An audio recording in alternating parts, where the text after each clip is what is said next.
Ladies, gentlemen, distinguished guests, I would like to extend a very warm welcome to all of you. My name is Desideria Encibia, and it is my pleasure to be the Master of Ceremony for the first Island Summit on Climate Change.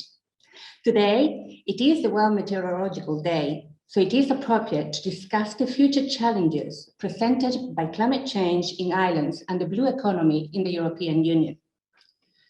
To begin this program, we are pleased to welcome two video messages from Mr. Christos Economou, Head of Unit at Sea Basin Strategies, Maritime Regional Cooperation and Maritime Security at DG Mare at European Commission, and Mr. Manuel Carmona Yebra, Policy Officer, Policy Development, Monitoring and Implementation of Adaptation to Climate Change at DG Climate, also the European Commission. Ladies and gentlemen, good morning from Brussels.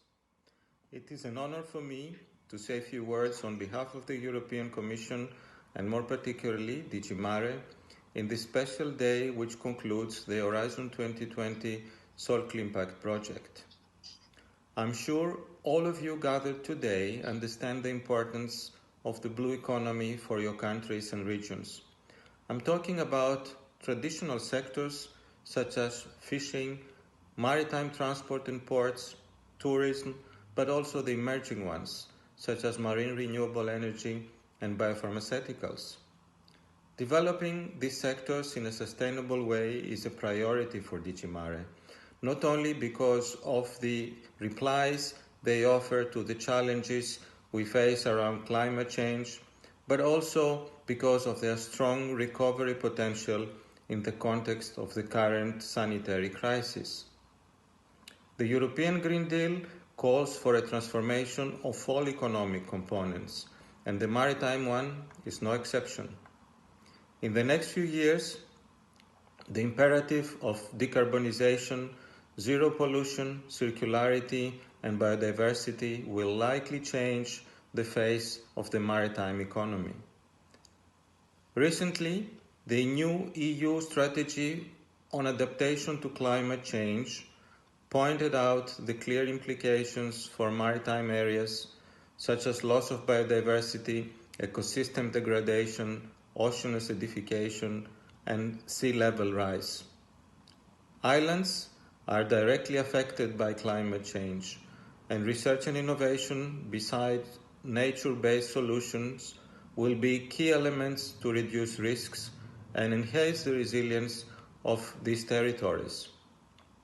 From DG Mare side, we are now working on a Commission communication setting up a new approach for the blue economy, framing it in a truly sustainable manner from an environmental, economic, and social perspective.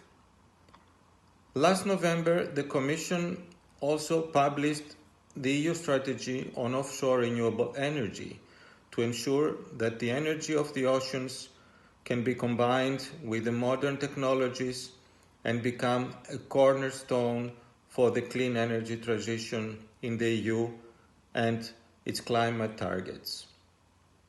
The Commission will also issue next month an update to the strategic guidelines for sustainable development of the EU aquaculture.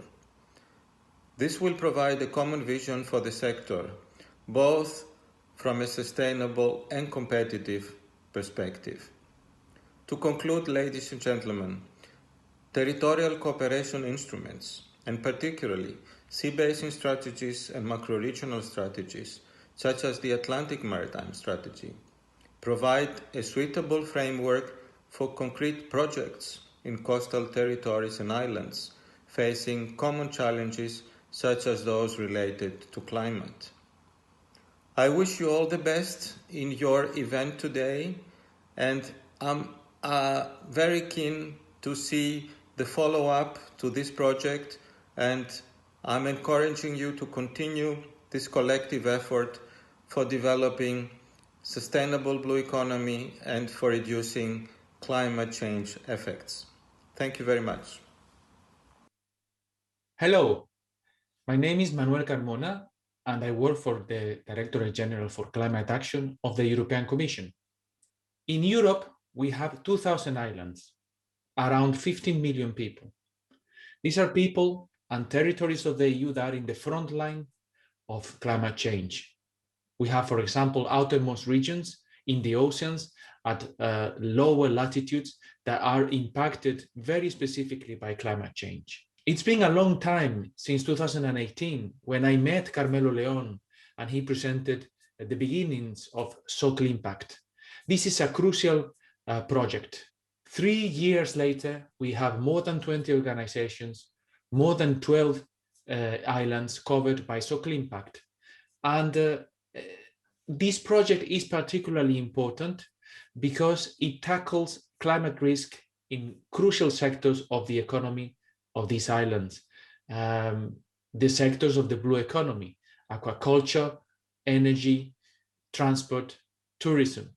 These are lifelines for these islands, and they do need to take into account the projections for the new climate that are coming and that are coming from scientists in particular.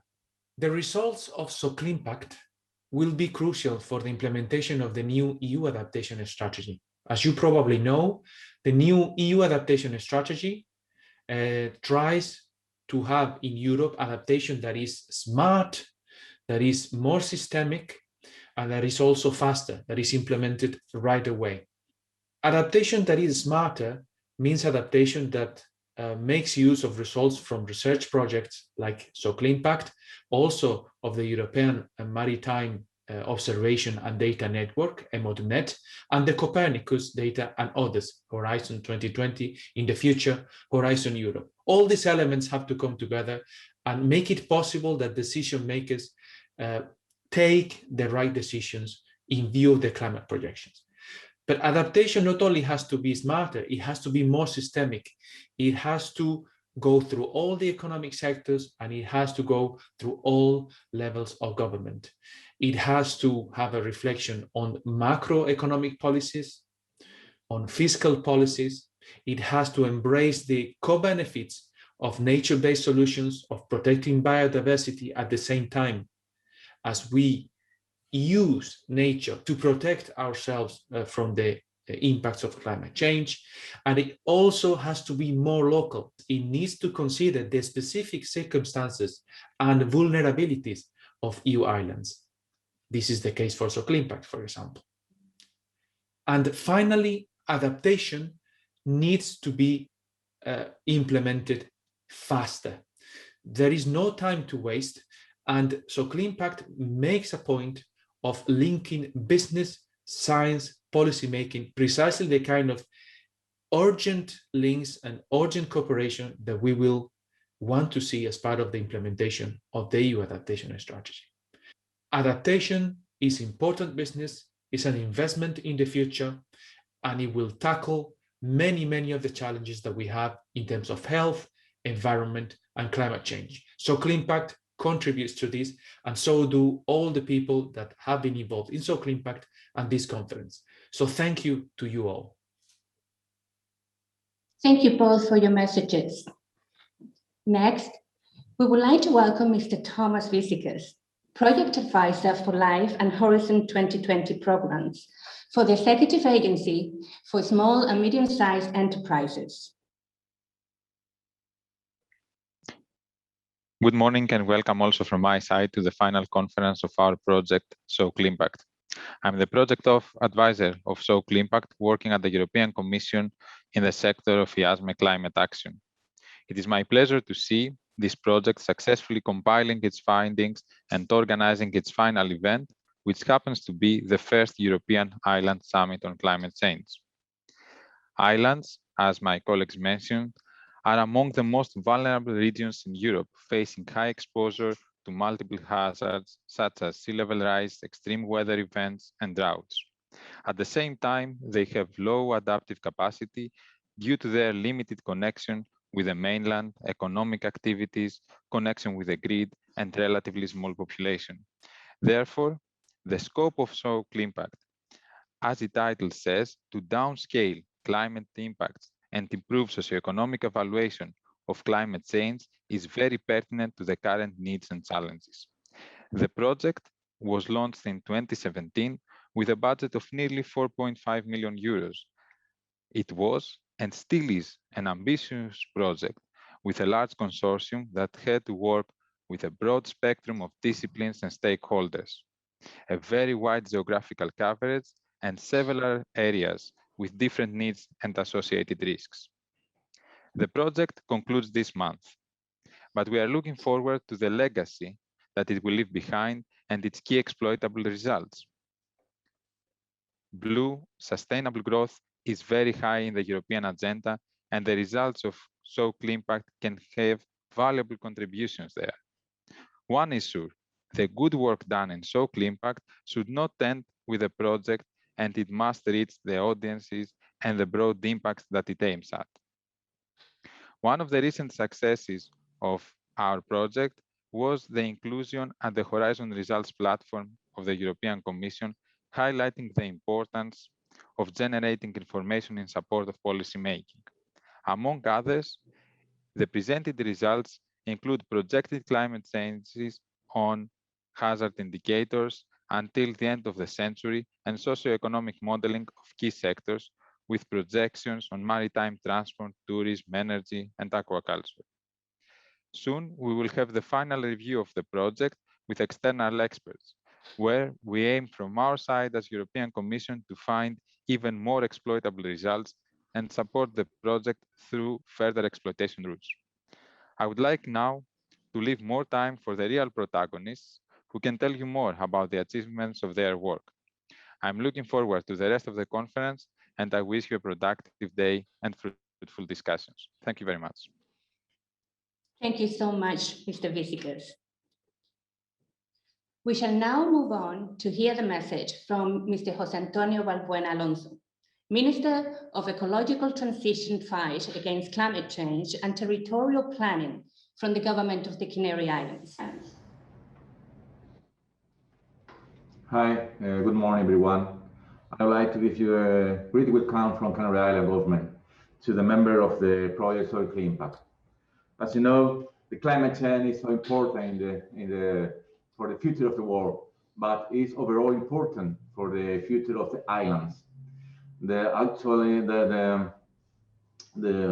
different studies that are about the climate change, the scale of it are not appropriate for the archipelagos. So we think from the Canary government that project like this is so important for us, and overall it's so important for the policymaker to can develop the correct rules and correct laws to the next generation. The information have to be scientific given. Is what we need to make good decisions for the policymaker.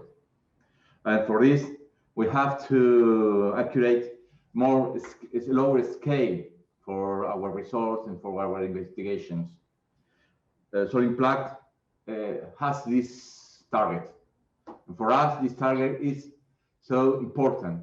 Nowadays, in Canary Island government, we are developing different rules and laws to put Canary Islands in the top of the regions in Spain in the climate change fight.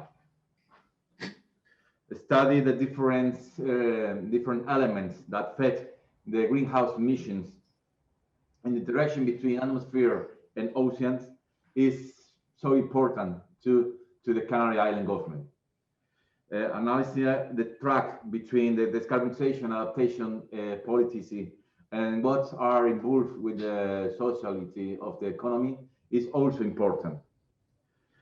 Develop different methodologies that could give us different models that can where we can develop our different measure and our different lines in a correct way is also important.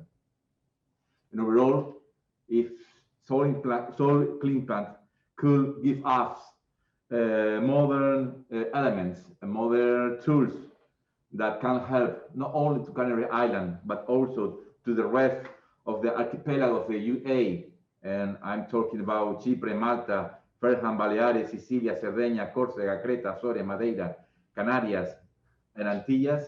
I think that it could be a so useful project for us. As you know, Canary Islands have three targets for the next 10 years. First of all, we have to achieve the climate could be neutral points greenhouse emission in 2040. We also want to guarantee the life being in our islands. And overall, we want to be a reference point in the UA in climate change fight. So we're waiting for your conclusions, and I can promise you that each one of your conclusions could be considered in our policymaker in climate change actions. Thank you very much. Thank you, Mr. Balbuena. Now it is time to hear from Ms. Teresa Verástegui, Vice Minister of Tourism in the Canary Islands. Good morning, ladies and gentlemen. My name is Teresa Verástegui, and I am Vice Minister of Tourism of the Canary Islands. Thank you for inviting me to this event, which represents the culmination of Soclimpact project and the first European Island Summit on climate change. World Meteorological Day is observed every year on March 23rd to highlight the importance of the role that people and their behavior play in protecting our atmosphere. Soclimpact project has been tourists adapt their views and attitudes when protection measures against the climate change are taken at the island destination. Some express positive sentiment toward the change imaging of the tourist side, while others are willing to pay to reward some initiatives. Overall, Soclimpact project has been turning point of view in the advice and information available to implement policies to help adaptation and mitigate the consequence of climate change on the island. Concerning the tourist sector, one of the project's main contributions has been studying how tourists react to the climate change and their growing concern about the impact of their activities on the destination they visit. Canary Islands are the first region in Europe in tourism in terms of overnight stays, but also aims to achieve leadership and sustainability and in the fight against the climate change. Canary Islands on fostering mitigation and compensation and adaptation policies. Finally, I would like to end by congratulating the entire consortium for the magnificent work carried out. Soclimpact have the full support and commitment of the Vice Ministry, both in the involvement with the project results and the support for the following edition of the summit. Canary Island Declaration is the first step showing this commitment. Thank you very much. Thank you for your words, Ms. Verástegui. Let's give the floor to Mr. Anil Markanya, Scientific Director at the Basque Center for Climate Change and Advisory Board member at Soclimpact. Hello, everybody. It's a great pleasure to be with you. My role with Soclimpact has been relatively small. I've been an advisor on the outside of the project and have followed the progress that it has made over the 3 years since its inception. And it's a great pleasure to see now the project having come to fruition and to receive, to have a chance for people to reflect on the results. I think for a long time, in climate policy, adaptation has been, if you like, the poor cousin of climate policy. Much of the attention has been focused on mitigation, and adaptation has received relatively less attention. But for areas such as the islands and the Mediterranean, adaptation is critical. And it's also important, as one of the earlier speakers said, to take advantage of some of the opportunities created by climate change for these islands, so that they can both demonstrate the pathway to sustainability and take advantage of some of the assets they have in terms of both creating renewable energy, but also in creating pathways to better adaptation. The work has been done in great detail, and it's in many work packages, which I'm sure you are going to go through in some detail. One thing I would draw your attention to is that these the different impacts are interrelated. And that interrelationship is partly reflected through the modeling of the linkages through economic models, economic climate models. The results of those models are very important because they will show you how they will show policymakers how the different sectors come together and how changes in one sector can affect other sectors.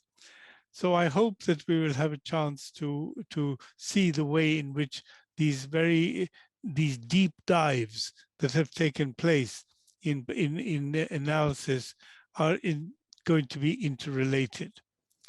The other thing then, perhaps, which I hope will come out of the meeting, the summit, is the key messages. Because there are lots of details, there are lots of great bits of information, but please let us try and see what is it that we can really tell the world that, as a result of this project, that are actions which should take priority and ways in which those actions can be implemented. Often with projects of the European Commission, the project kind of falters once it comes to an end, but I hope this is not the case here, because as we can see, many of the policymakers are involved, and I hope they will take the message on. So let me stop here and wish you well and say thank you for having me on board. Thank you, Mr. Marcandia. We welcome now a message from Mr. Luis Serra, Rector at the University of Las Palmas de Gran Canaria. Good morning. I want to extend you a cordial greeting as a Rector of the University of Las Palmas de Gran Canaria in this final conference of the Soclimpact project that evaluates the impact of climate change and the socioeconomic consequences on the blue economy in 12 European islands, and focus specifically in 4 sections, which is tourism, maritime transport, energy, and aquaculture. I want to congratulate you for the hard work during the last 40 months in this pioneering project research coordinated by our university, where 24 partners from 9 countries have been participating, with the largest budget today approved by our university in the projects of the Union 2020, Horizon 2020, from the European program. I wish all of you a very successful meeting in this pooling initiative between universities, public and private research institutes, public actors, and communication institutions. I wish all the best with my very best regards. Thank you.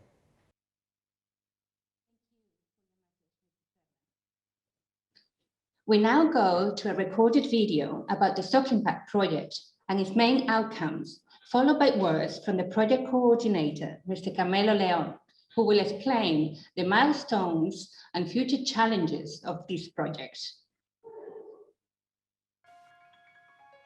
Islands are particularly vulnerable to climate change, as it contributes to the progressing decline of their extraordinarily rich biodiversity.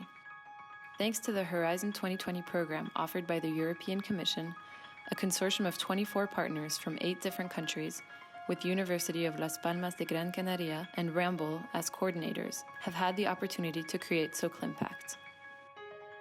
The project aims at modeling downscaled climate change effects and their socioeconomic impacts in 12 European islands and archipelagos until 2100, and assess corresponding adaptation pathways, thus complementing current available projections for Europe. Given the expertise of the project partners, Soclimpact focuses on 4 sectors. These sectors are of great importance for the European islands. By implementing an expert-assisted process to identify and rank alternative adaptation pathways for the island's medium to long term, the project contributes to strengthening policy science interface and to promote blue growth of the European coastal and maritime industry. Over 40 months of intensive work, Soclimpact has faced multiple challenges due to its broad scope and to the lack of regional climate models or specific data on vulnerability and exposure at island level. One of the enduring observations has been the need for effective engagement of policymakers, as they are the ones who make possible an appropriate use of the project's outcomes. In a nutshell, thanks to the Soclimpact project, new dedicated simulations on hazard indicators at island level were performed for different time horizons and climate change scenarios. An iterative risk assessment was conducted, aiming to not only evaluate the risk of climate change and compare between islands, but also to monitor the vulnerability and exposure dimensions as they evolve with time and respond to human interventions.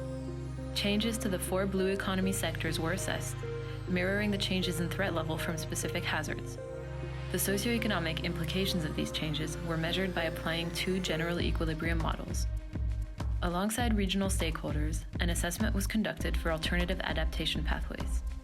Each pathway is framed by the geographic, political, and socioeconomic conditions of each island, and so requires a collaborative effort to assess. But the most powerful service provided by Soclimpact is the Regional Exchange Information System and the Adaptation Support Tool for Islands. These allow stakeholders to access specific knowledge generated by the project and afford them the opportunity to intensively discuss ways forward, to propose new ideas for collaborative work, and to establish a benchmark for adaptation beyond island borders.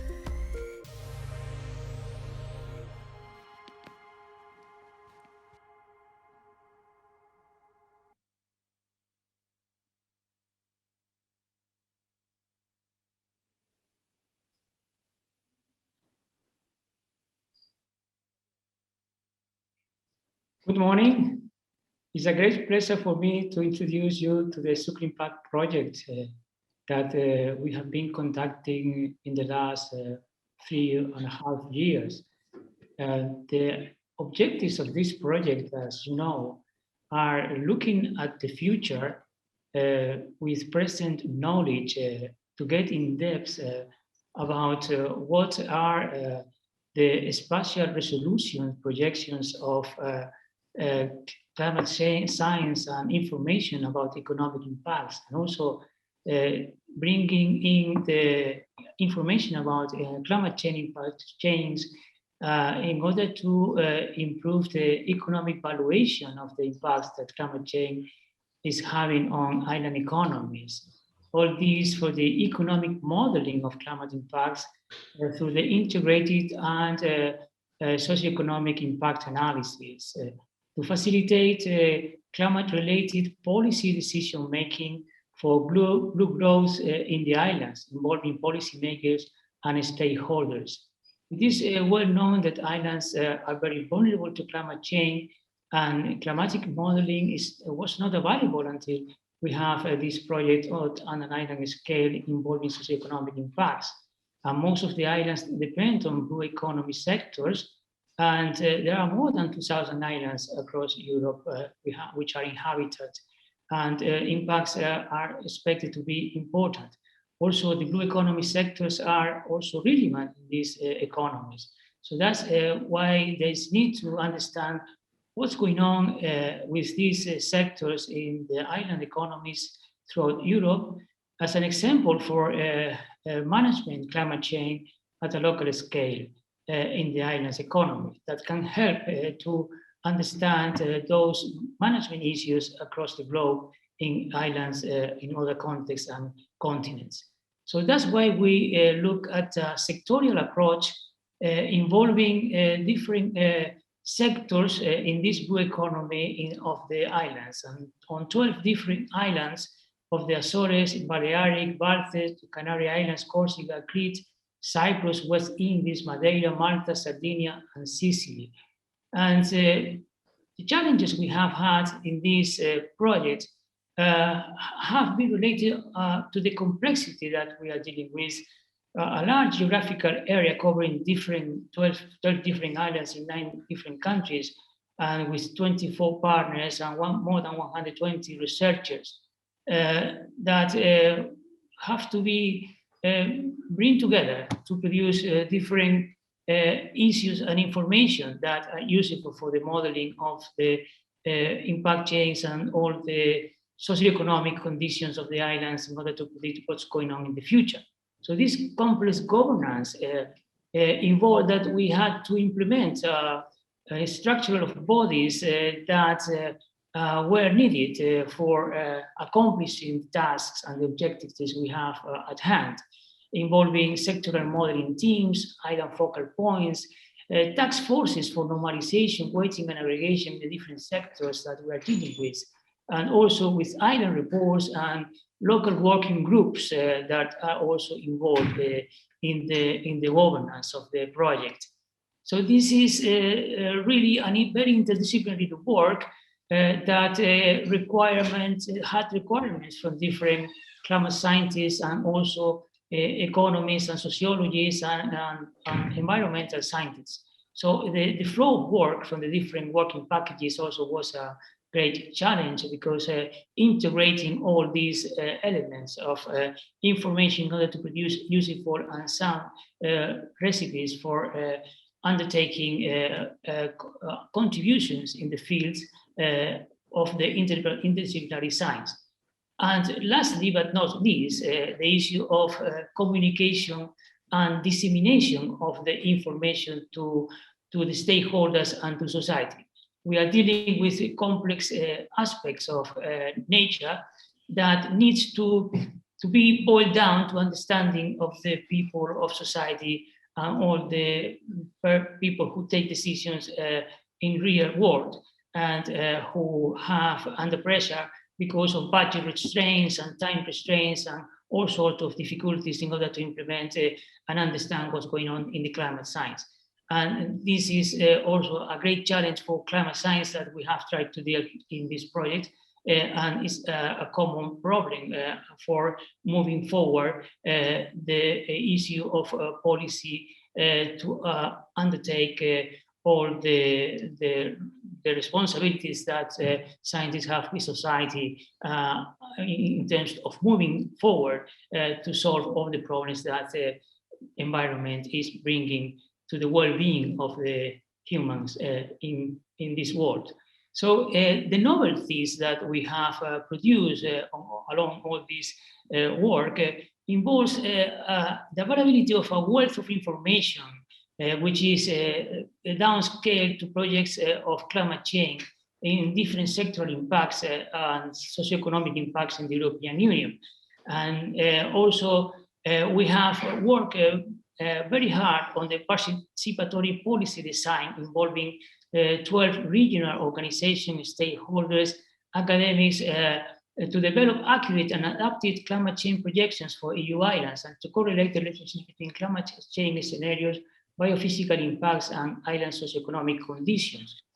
Involves different elements of climate that have to be downscaled. The project addressed the lack of high-resolution data by expanding the Met-Cortex database and the size of unpublished atmosphere ocean couples simulations. This involves models of climate that have been coupled with information, real information, try to ascertain to what extent we can predict in the longer term the impacts that climate change is going to have on the islands. Because while the Mediterranean region is sufficiently covered by available wave and tidal data, climatological data sets describing tides in the Atlantic Ocean, and specifically for the islands analyzed, are generally lacking. Specific new simulations have been carried out. So we have produced downscale projections of climate change risks for sea level rise, flooding, beach losses, sea glass evolution, fire dangers, infectious diseases, outbreaks, and many others climate risks for the scenarios of low emissions scenarios and high emissions scenarios, and different time horizons, long-term and medium-term horizons that can be expected these changes to be happening. So we have developed an iterative risk assessment methodology for assessing risks and monitor the vulnerability and exposure. Risk is conceptualized and the interplay of vulnerability and exposure and hazards that together through a number of indicators which are interrelated in the different sectors produce what we call we have denominated the different impact chains with 12 different 226 indicators in 17 different impact chains in the sectors of blue economy. So this is an achievement that is linked to the economic valuation of the potential impacts for the blue economy sectors, taking into account specific hazards and risks, utilizing the features, experiments, and value transfer techniques. These techniques are conducted at the place of the individual, trying to ascertain how individuals take decisions in the face of climate change in the island's economies.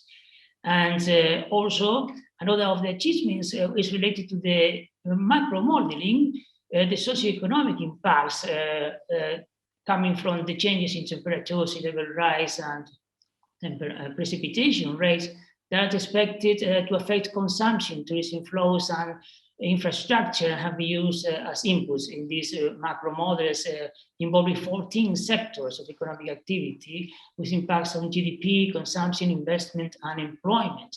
The assessments of these impacts in terms of GDP are quite substantial, and they indicate what is going to be these impacts in the island's economy and what we can avoid if we undertake anticipatory policy measures of adaptation in these islands' economies in the precise time that is needed. So this is major achievements that are related to the design of the policies involving the stakeholders with the co-assessment and ranking with the local stakeholders of alternative pathways that are framed by the geographical and socioeconomic conditions of each island and the future climate change scenarios. So this is very important in the conceptualization of the project because all the information, all the climate information, economic, socioeconomic indicators, more than 120 indicators coming through the climate change impacts definition are put together for the individuals in society, the stakeholders, for them to design in a participatory way all these adaptation policies that should be or need to be implemented in the foreseeable future in order to reduce those impacts that are expected by the models, the economic models. So this is major achievements that we have obtained, that we have reached in the project. And we can also go forward with these achievements in terms of putting them in what we think it is a tool for designing policy in the future, which is the regional exchange information system and the adaptation support tool for the islands that allows stakeholders to access a specific knowledge generated by the project and the opportunity to discuss intensively new ideas for collaborative work and establish a reference point of adaptation. So this exchange network brings solutions in support of climate change management in islands and outermost regions and incorporate actions that and methodologies. So it's a library of different solutions that can be put together by different stakeholders, policymakers, sector rulers, and practitioners interacting and propose new ideas of collaboration and engagement. So the RAINS platform aims to facilitate networking, not only in support of regional adaptation policy design, but also to promote the mainstreaming of the adaptation outcomes developed by the project into EU climate change policy instruments, such as the EU adaptation strategy.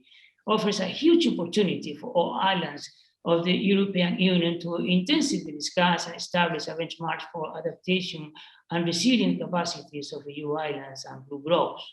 So these are important tools that are useful for policy design.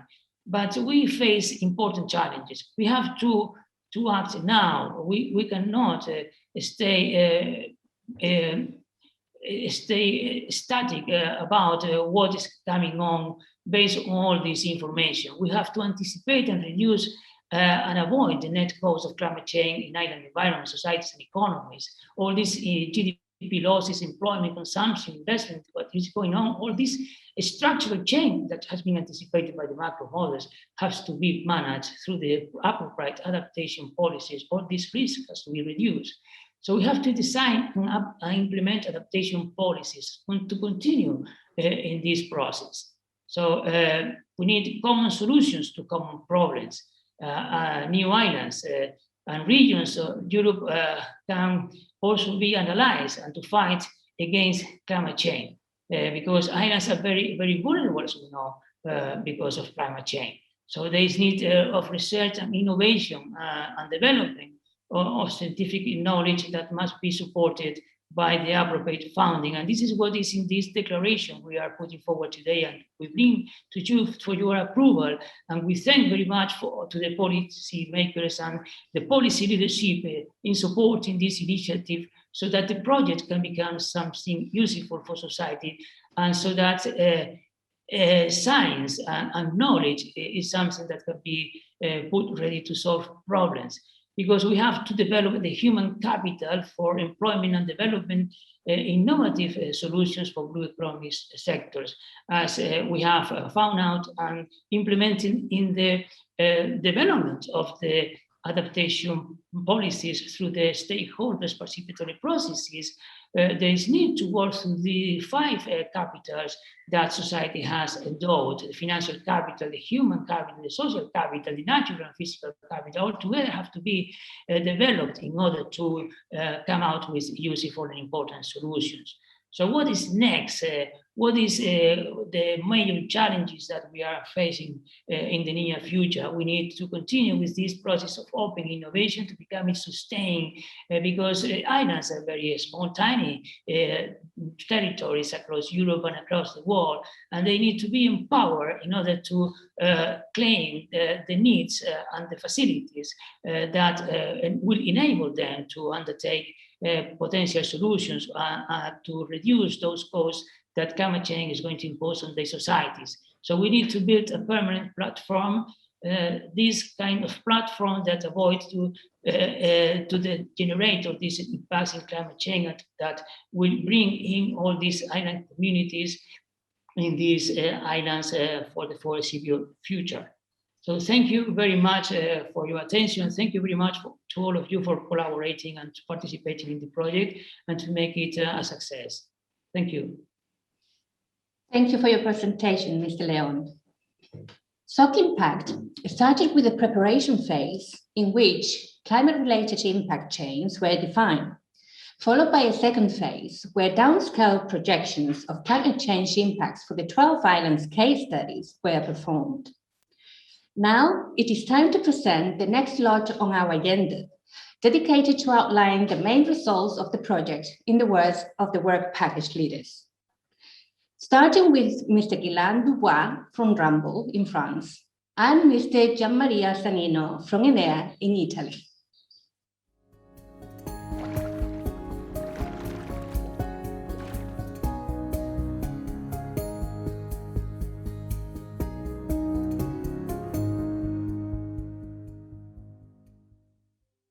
My name is Guillain Dubois. I work for Rumble, and I was the co-coordinator of the Soclimpact project together with Carmelo Leon and the leader of WP3. WP3 was a conceptual framework work package for Soclimpact. It defined the main method used by the project. First, we had to set the boundaries, the sectoral boundaries, on which sector, for which islands, and on which priority impacts of climate change did we want to work on during the project lifetime. And then based on this scoping phase, we relied on impact chains. Impact chains are conceptual diagrams which explain the causal links behind a given consequences of climate change. For example, what are the risks of productivity loss in aquaculture farms due to changes in marine environment, in changes in sea surface temperature, for example? Or what are the risks of losing attractiveness in destinations, in tourism destinations, due to a change in forest fires, intensity and frequency?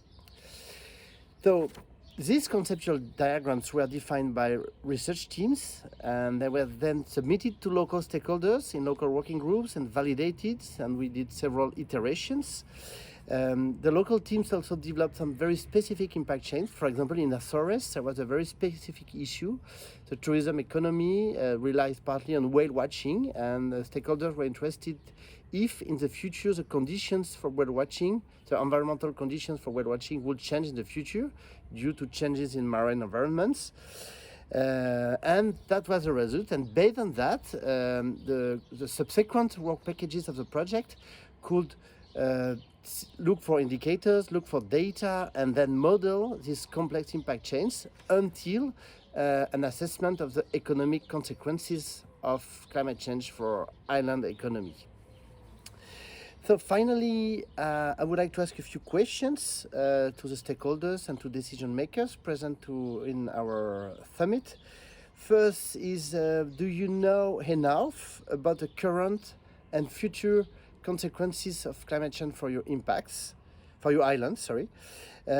Second, how would you like the methods for climate risk assessments to be improved? And third, what are the priority impacts of climate change that you would like future research to consider for the future of your islands? Thank you very much.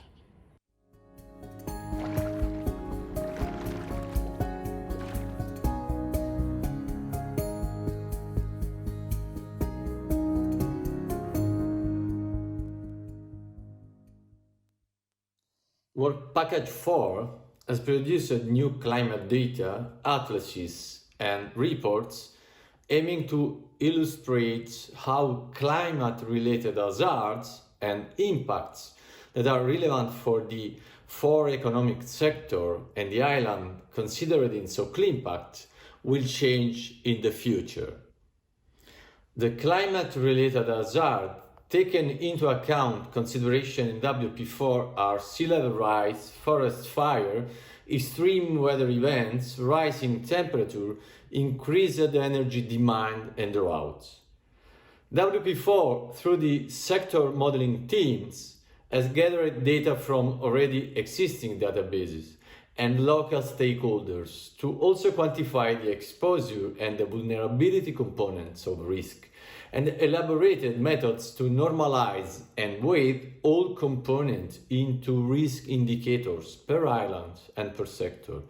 The risk scale is divided in 5 different values, ranging from very low to very high.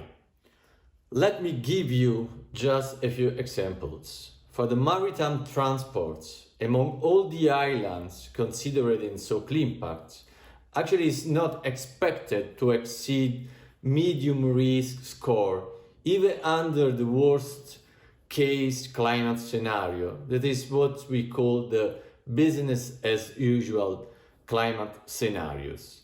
For aquaculture, the main impact of climate change is expected to be associated to the warming of seawater, and as a secondary effect, the wave power. And what about energy supply? Well, we have explored actually the renewable energy, in particular wind energy and photovoltaic energy. For the future, what we have seen is that there will be a general decrease in productivity for the wind energy and the photovoltaic energy. The reduction is around 5%.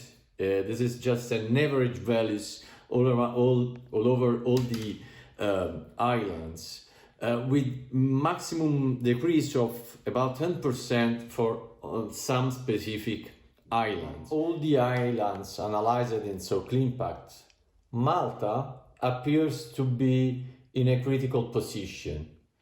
This is mainly due to its very small size compared to the other islands, the large population density, and intensive economic activities that give rise to comparatively higher exposure and vulnerability.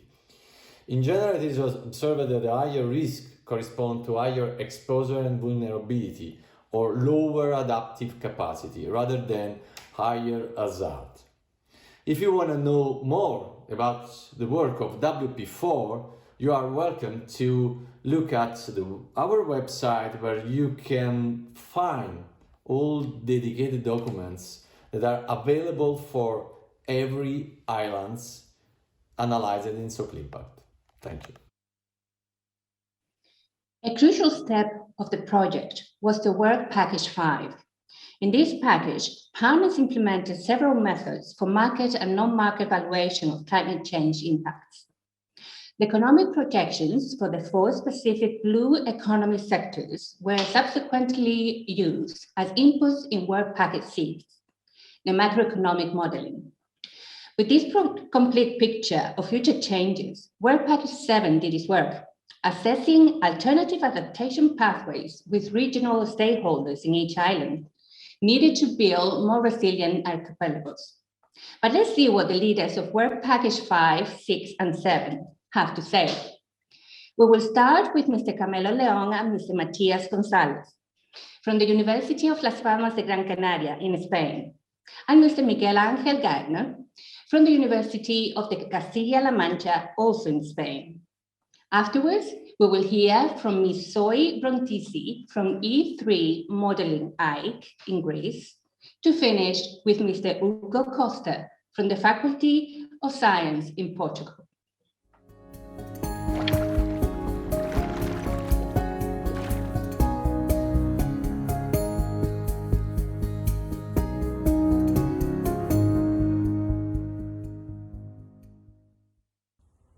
Climate change is going to have important impacts in the economic sectors that are studied in the project, agriculture, energy, marine transportation, and tourism. And in this working package, in Working Package 5, what we do is to assess the economic impacts of these physical impacts that have been identified in the analysis and evaluation of the impact chains of the different sectors in the island economies. We do this using a blended methodology approach. First, we utilize transfer analysis in which we scan the literature on these sectors, trying to find out what other scholars and other empirical work have produced on the impacts that have already been identified in the impact chain modeling. And these values are put in order to be utilized for the macroeconomic impact assessment that is conducted on Work Package 6.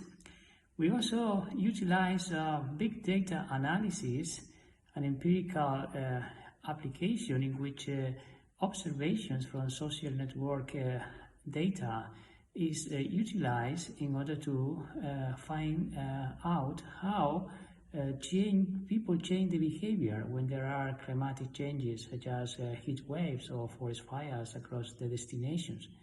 And another area in which we utilize a different methodology is the utilization of discrete choice experiments or stated preference analysis, in which tourists are asked about the choices of different alternative destinations based on different climate change parameters, and we find that people are very sensitive to some of the attributes which are going to be changed by climate change, such as infectious diseases or forest fires, or the changes in the marine ecosystems, together with the worst comfort of climate, higher temperature levels, and so on. Also, these values that we find for tourism change across the different destinations. Some of the islands, such as Cyprus or the Canary Islands have higher impacts than other islands across the Atlantic and the Mediterranean areas. So these are important impacts that have to be taken into account by the policymakers and for the adaptation policies, and also are included in the modeling approach for the macroeconomic models that are conducted in Core Package 6. It is widely known that climate change raises important threats to ports' operativeness. In Soclimpact project, we have studied for different emission scenarios the most relevant climate change hazards that threat ports, as well as the cost of the most effective adaptive actions to preserve ports' operativeness in the European islands. For the case of the Mediterranean and the Atlantic islands, projections shed relatively stable maximum wave height and maximum wind speed along the 21st century. Yet, expected sea level rise ranks from 40 to 90 centimeters, even 1 meter, which would enable highest waves to exceed current dikes height and flood docks and storage areas, thus affecting not just to trade operations, but also to tourist and non-tourist maritime navigation and potentially strangling the island's economy. Cost of adaptation action has been approached taking the cost of heightening and reinforcing the set of vulnerable structures per physical unit taken from literature and the length of surface of structures potentially affected taken from experts' information. Thus, we have estimated that, for instance, Malta authorities should invest around €450 to adapt Marsalo port, or that Crete regional government should invest around 200 million to adapt Heraklion port. Both cases for the most pessimistic scenario of emissions. So we have done the same for the set of the main ports of the European islands. Thank you for inviting me to present the results regarding climate change impacts on the energy sector. Rising average temperatures and more frequent and intense heat waves are a clear driver of increased energy demand to meet higher cooling needs. The energy demand for water desalination depends on drought conditions. Droughts are affected not only by precipitation reductions, but also by higher temperatures that cause more evapotranspiration.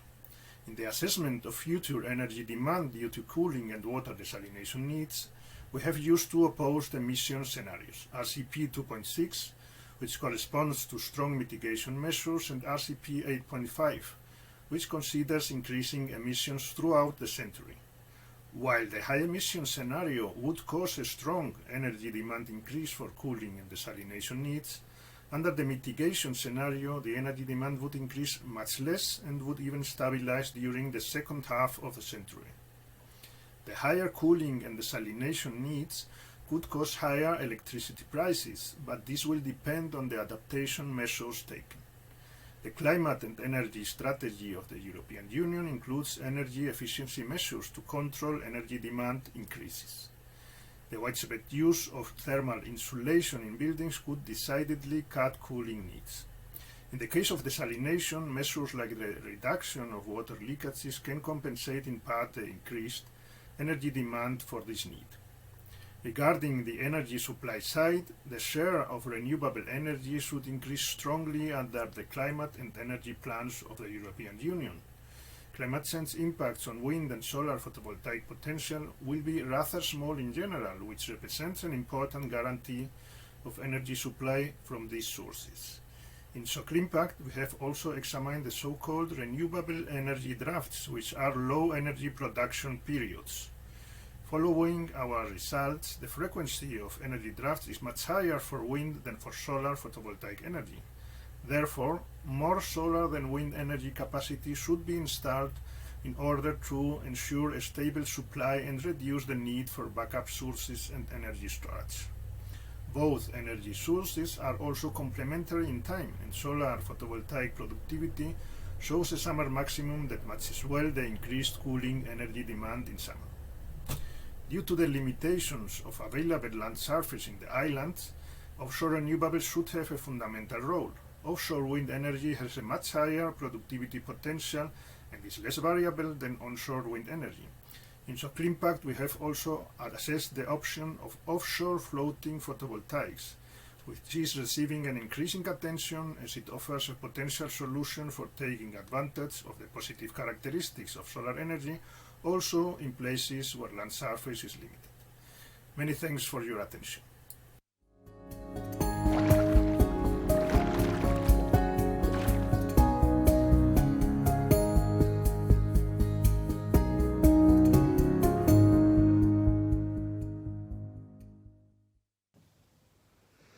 In Work Package 6 of Soclimpact project, we assess the macroeconomic implications of climate change on the islands, focusing particularly on the blue growth sectors.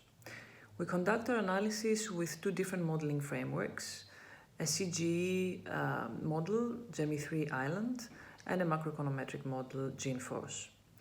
We confirm with our analysis that climate impacts negatively affect the economic growth of the islands.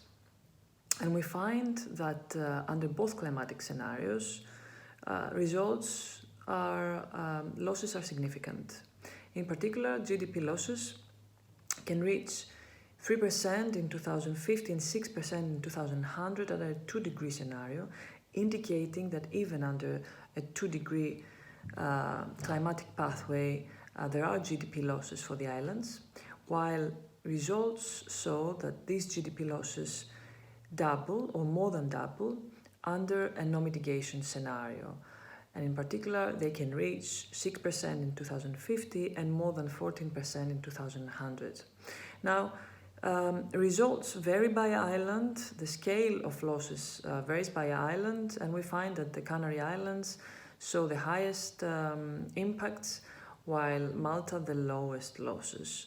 And key drivers for this range of results across the different islands are the geographic remoteness of the islands and the economic diversification of the island. These two formulate the economic vulnerability of the islands to climate impacts. On a sectoral level, we see that tourism is one of the most important sectors. Its activity is highly affected by climate change, and since this sector is one of the largest employers, islands with a high share of tourism in value added show the most detrimental effects and many job losses. Now, another finding is that increased electricity demand due to desalination and cooling requirements brings higher electricity prices and lower disposable income for other types of goods and services, which lowers overall the activity of the islands. We find that adaptation measures are important in order to be able to mitigate these negative effects of climate change and address the challenges. So a key question is, what are the measures and the policies that can be taken in order to avoid job losses, particularly in the tourism sector? And how can we avoid the increasing electricity prices that have detrimental effects to the welfare of the households? Thank you.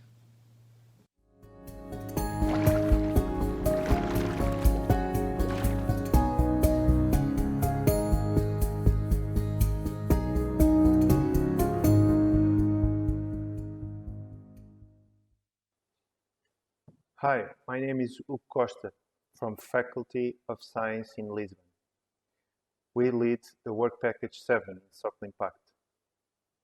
In Work Package 7, we developed adaptation pathways for each of the island case studies throughout a dedicated framework to aquaculture, energy, maritime transport, and tourism. This framework was based in climate change risk assessment, using impact chains and a socioeconomic layer for each of the islands. We developed a participatory process that were completely adapted to the COVID pandemic context. In this context, we were forced to adjust the project and developed an online tool to collect the stakeholders' contributes in each of the islands.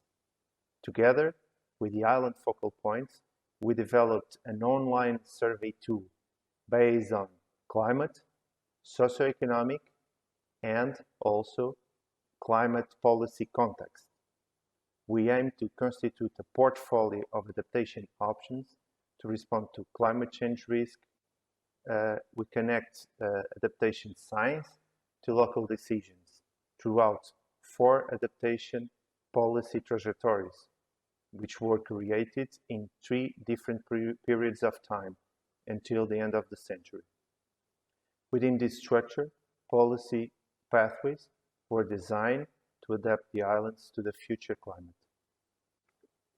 The participation process involved more than 120 stakeholders, which throughout the online survey tool performed 70,000 individual choices to define the pathways for each of the regions.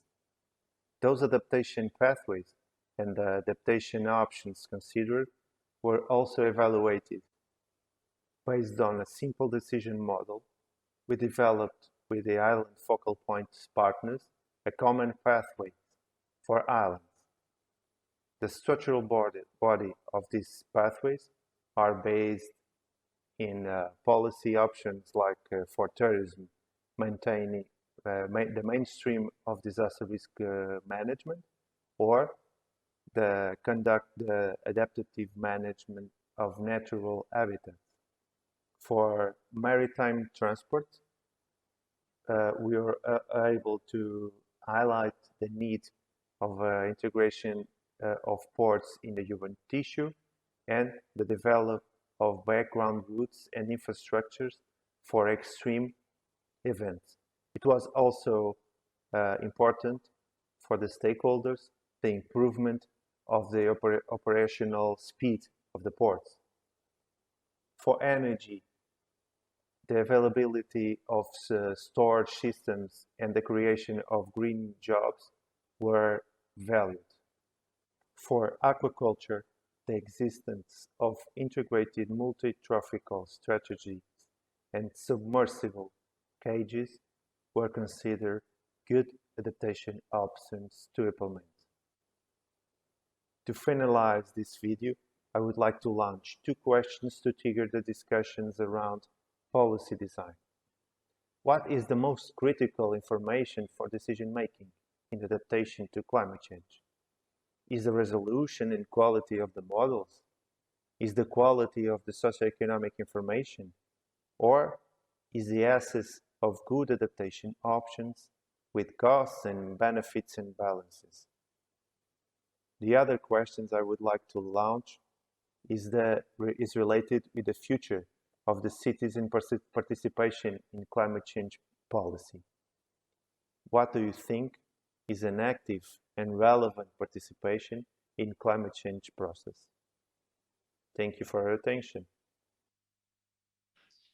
From the tourism sector, we have 4 video messages from Mr. Francisco Santos Jara, Regional Advisor, Economic Recovery and Livelihoods for Asia Pacific at United Nations Development Programme. From Mr. Eduardo Santander, Executive Director at European Travel Commission and Co-Chair at Global Future Council on Sustainable Tourism and World Economic Forum. Followed by Mr. Tim Fairhurst, Secretary General at European Tourism Association. And finally, we will hear the message from Ms. Alejandro Cardenete Flores, Deputy Minister of Tourism in Andalusia.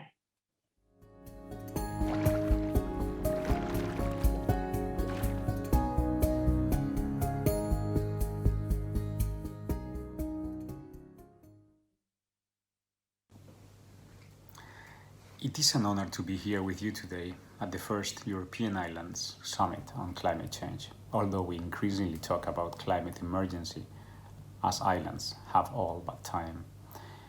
With unpredictable weather patterns, sea level rise, droughts, and floods, the world's most vulnerable populations are facing increasing risks and limited opportunities to avoid poverty traps. For the United Nations Development Programme, adaptation to climate change means supporting more resilient, sustainable development outcomes that take into consideration ongoing and future climate-related impacts. Our community-driven approach includes integrated climate change strategies, ecosystems-based adaptation initiatives, food security, water resource and coastal management, climate information and early warning systems, and building climate-resilient energy and infrastructure designed for the 21st century. In all our activities, we encourage the protection of human rights and empowerment of women, minorities, and the poorest and most vulnerable. Through partnerships with multiple stakeholders from national and subnational governments, civil society, as well as academia and the private sector. UNDP has a specific programmatic offer for small islands development states, which I believe is relevant to this forum. SEEDS and European islands, while distinct, all share a set of common social, economic, and environmental characteristics, making them a unique case for sustainable development. In fact, many islands around the world are pioneering the blue economy paradigm that promotes sustainable use of ocean resources while generating economic growth, jobs, and social and financial inclusion, and preserving and restoring ocean ecosystems. As a catalyst for these efforts, islands are accelerating digital transformation and developing innovative solutions in response to the challenges created by climate change and the impact of COVID-19. In a World Tourism Organization UNDP report on SDGs, tourism was recognized as a vital contributor to economic growth, environmental protection, and poverty alleviation. Indeed, a well-designed and managed tourism can help preserve the natural and cultural heritage assets upon which it depends, empower host communities, generate trade opportunities, and foster peace and intercultural understanding. It is with this in mind that UNDP has established a strategic partnership with Universidad de Las Palmas TIDES Institute to help governments to advance towards a more sustainable, inclusive, and risk and climate change informed sector. We aim at continue exploring potential collaborations to respond to the complex challenges islands face vis-a-vis the climate emergency. Many thanks for this opportunity. Muchas gracias. My name is Eduardo Santander. I'm the Executive Director of the European Travel Commission. Our organization is a unique association in the travel sector, representing the national tourism organizations of the countries of Europe, and our mission is to strengthen the sustainable development of Europe as a tourist destination. The European Travel Commission serves as a DMO for Destination Europe by joining its members' forces and by implementing its own program of work. Our members, 33 national tourism organizations, promote and manage the tourism offers of the European countries. ETC is also chairing the European Tourism Manifesto, an alliance of tourism stakeholders in Brussels. What are our plans with regards to climate change issues? Tourism is, of course, a contributor to climate change, and the sector also depends on reliable weather patterns and environmental infrastructures. At ETC, we believe that carbon reduction should be embedded in a more holistic view of sustainable development of the tourism sector that could make it more resilient and eliminate some of the current problems like the so-called over-tourism. ETC has already included some concrete measures in our own activity to combat climate change and encourage sustainable tourism. Our latest publication is a new handbook on sustainable tourism implementation, which is an ultimate roadmap for European NTOs and DMOs, on how to tackle every step on a journey towards sustainable transformation. It is a tried and tested process that will guide destinations through challenges of sustainable transition, providing best practices, top tips, checklists, templates, and other useful tools. We are investigating also possibilities of measuring the carbon footprint of tourism in the destinations, capitalizing on already existing solutions like the Malta registers. We're also working on a pilot project that provides intelligence based on a combination of satellite Earth observation data, environmental data, and open data sources to derive environmental impact indicators for the collection, comparison, and monitoring of sustainable tourism indicator STIs, as you know, in the ETC members countries. Lastly, the success of our promotional activities has historically been defined as a growth in visitors' numbers. This perspective is outdated. The current ETC marketing strategy, Horizon 2022, focuses not only on building a distinctive image of Europe as a travel destination in long-haul markets, but also on securing regional dispersion and creating sustainable growth. We're also in the process of agreeing on a new set of KPIs that aim for and reflect a balance between visitors' numbers and value created for the travelers as well as for the destination.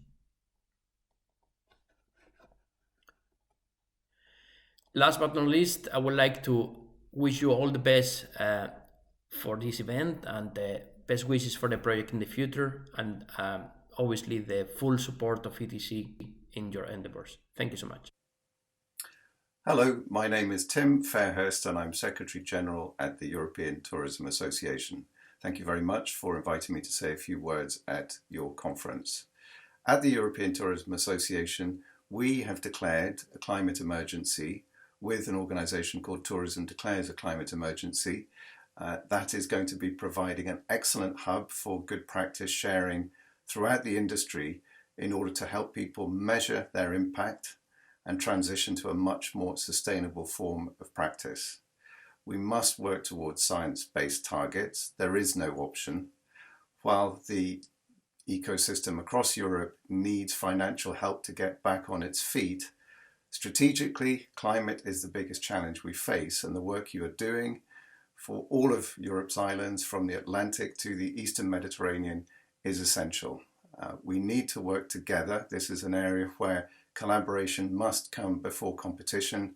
Private sector must work with the public sector, and we need to develop systems that will provide jobs and sustainable employment for the indefinite future, not only in tourism, but in all the other socioeconomic aspects that our communities depend on. Your islands are precious, your marine environment is precious, and the very fragile ecosystems on land also are precious. Your work will look after those for future generations of visitors. Thank you for all you're doing, and good luck with your discussions. Hello from Andalusia. I am Manuel Alejandro Cardenete, Deputy Minister of Regional Tourism in Andalusia.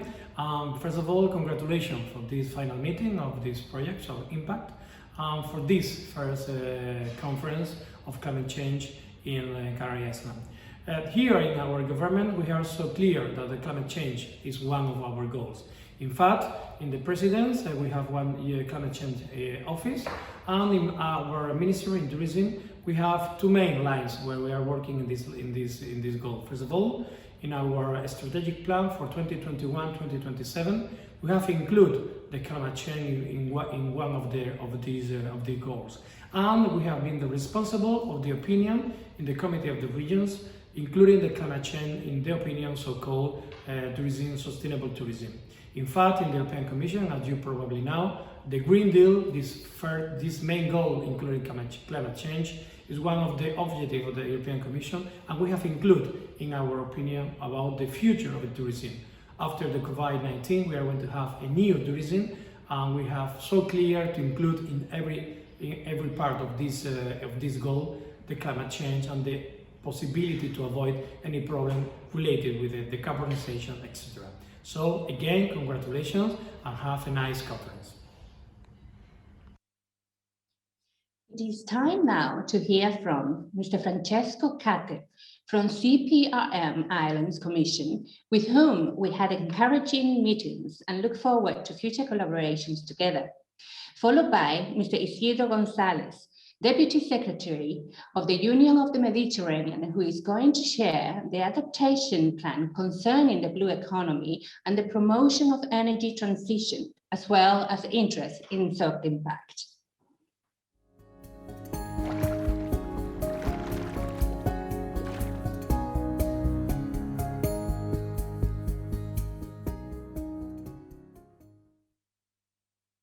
The Conference of Peripheral Maritime Regions, the CPMR, brings together more than 150 regions from 24 states from the European Union and beyond. It works for a balanced development of the European territories and to ensure that the needs and interests of its member regions are taken into account in policies having a high territorial impact, such as cohesion policy, maritime, transport, and of course climate and energy. The CPMR is a unique organization having a General Secretariat representing the united voice of its 150 members, and being then subdivided into 6 geographical commissions based on the European sea basins, such as the North Sea, the Baltic Sea, and also islands, allowing for a tailor-made approach, for example, to the specific needs and challenges of island regions. The CPMR fights for climate and energy policies that promote social and economic cohesion and that have a territorial approach, that involve regions and their communities into policy making and ensures that tools and solutions are based on the strengths, needs and geographical specificities of the regions. The CPMR has launched the Regions Act initiative in order to show via an interactive map what its member regions are already doing to contribute to the European Green Deal objectives via their adaptation, mitigation strategies, use of cohesion funds, and also to show what are the vulnerabilities of their territories. The initiative has also shown how regions are indispensable partners to reach a climate-neutral Europe, and how they are a key level of governance to ensure that urban and also peripheral areas can be part of the ecological transition. The Soclimpact project is a great example on how tailor-made solutions are needed for island regions, and the results of the project can provide for a great input in their decision-making in fighting climate change and adapting to it. And we look forward to working together.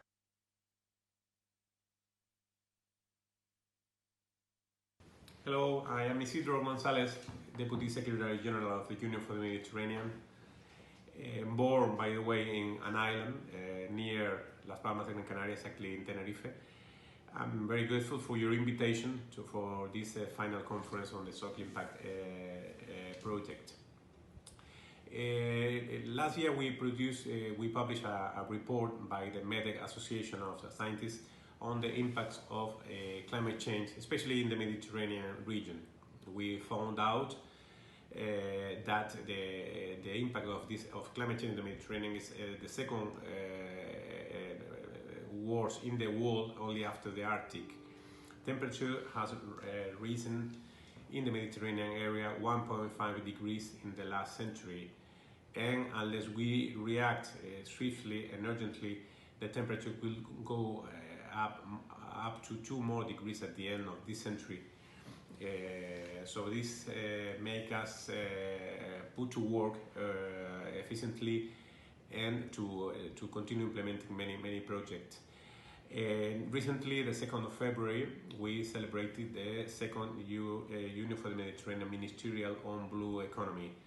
Important decisions were approved by our 42 member countries on blue economy and the blue economy sectors such as tourism, fisheries, maritime navigation, etc. Concerning the specific cases of islands which are isolated territories and have to face specific threats, challenges and opportunities, we also aim at that ministerial declaration to continue the transition to a carbon neutral circular economy and to foster the use of renewable energies such as the wind farms or the sea wind farms, for instance, which could be implemented and where the islands are in a very good, in a very special position. Regarding tourism, we implemented agreements on enhancing sustainable coastal tourism. It's important for the tourists not only to go visit our countries, but for them to come back. And for them to come back, they had to find good conditions, not only health conditions, but also environmental conditions in the coastal areas. They need to find clean beaches. So this is important also, that we go for a sustainable tourism in the coast, and that the jobs created in this tourism area also are familiar with these new concepts. Concerning the project that you are closing in this conference today, Soclimpact, we are looking forward that it will be further capitalized and transferred to other non-European Union islands also. There you can count with the help of the Union for the Mediterranean to help you in this implementation in other non-European Union islands, as I say. We at the Union for the Mediterranean, we are 27 European Union members and 15 non-European Union members. So in these 15 non-European Union members who belong to the Union for the Mediterranean, you can count on our support for the implementation of this project. Thank you, and I hope you will have fruitful discussions during today's session. Thank you.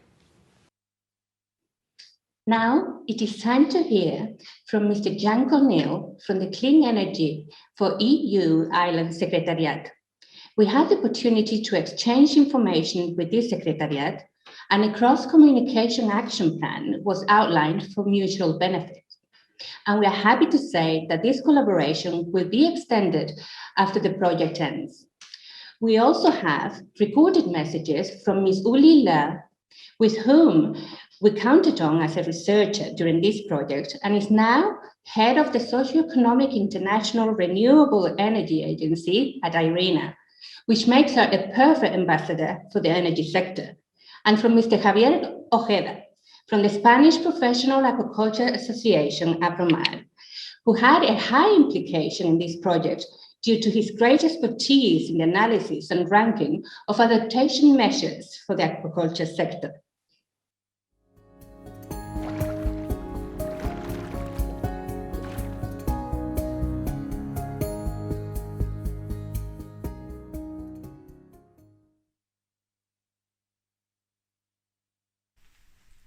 Hi, I'm Jan Corneli, Head of Strategy and Policy at 3E, and we are coordinating the new Clean Energy for EU Island Secretariat. The new Clean Energy for EU Island Secretariat is built on solid European foundation. In 2016, the Declaration of Valletta was signed, the European Parliament allocated the budget, the European Commission referred to the Secretariat in its Green Deal communication, and in the summer of 2020, the Member States came together around the Memorandum of Split, which gave a solid backing for the clean energy for EU islands. We have in this second phase of the Secretariat some very concrete objectives. We want to reach half of the island communities. We want to sign up 100 islands for the Clean Energy Transition Pledge.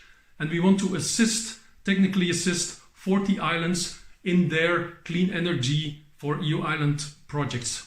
And we are doing that based on a methodology called Explore, Shape and Act. We want to assist islands in whatever phase of the clean energy transition they are, whether they are starting to engage stakeholders around a common agenda, whether they are looking to shape up concrete clean energy transition projects, or whether they have already established projects for which they are looking for finance. We can assist them in whatever phase of the clean energy transition they are, and the whole team of the Clean Energy for EU Island Secretariat is there to help. Our team consists of a solid and complementary team of consortium partners. We at 3E are coordinating the Secretariat and are leading the technical assistance, and for that we have assistance of RDA, a Climate Finance Solution advisor, ResCoop for the capacity building. We are working with ThinkE and Eclairion on the regulatory analysis, and we are working with Steinbeis for the communication and events, and with the NVGL for the digital infrastructure.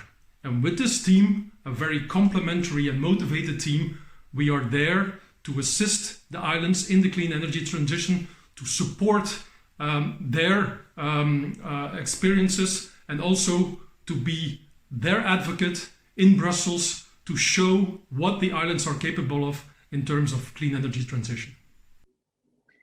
Good afternoon, everybody. At least here in the UAE, it is already afternoon. Congratulations to finalizing this very ambitious project. In the following, I will briefly outline Irina's work on the role of renewable energy in climate change adaptation, a role that is often overlooked. You have addressed a wide range of risks in your project, such as extreme winds and temperatures, droughts, beach reduction, or forest fires and seagrass loss. Though renewables can do a lot, they cannot really contribute to adaptation to all these risks, but to some. The easiest application coming to mind is adaptation to heat waves by powering air conditioners with PV. The electricity demand profile for air conditioning, particularly in non-residential purpose, such as schools, universities, or offices, matches the electricity generation profile of PV well. No need for cooling at night, most needed around noon, most needed in summer or on sunny days. However, AC increases heat stress in cities, be it powered by PV, any other renewable energy technology, or by fossil fuels. Solar thermal cooling can provide a better option here.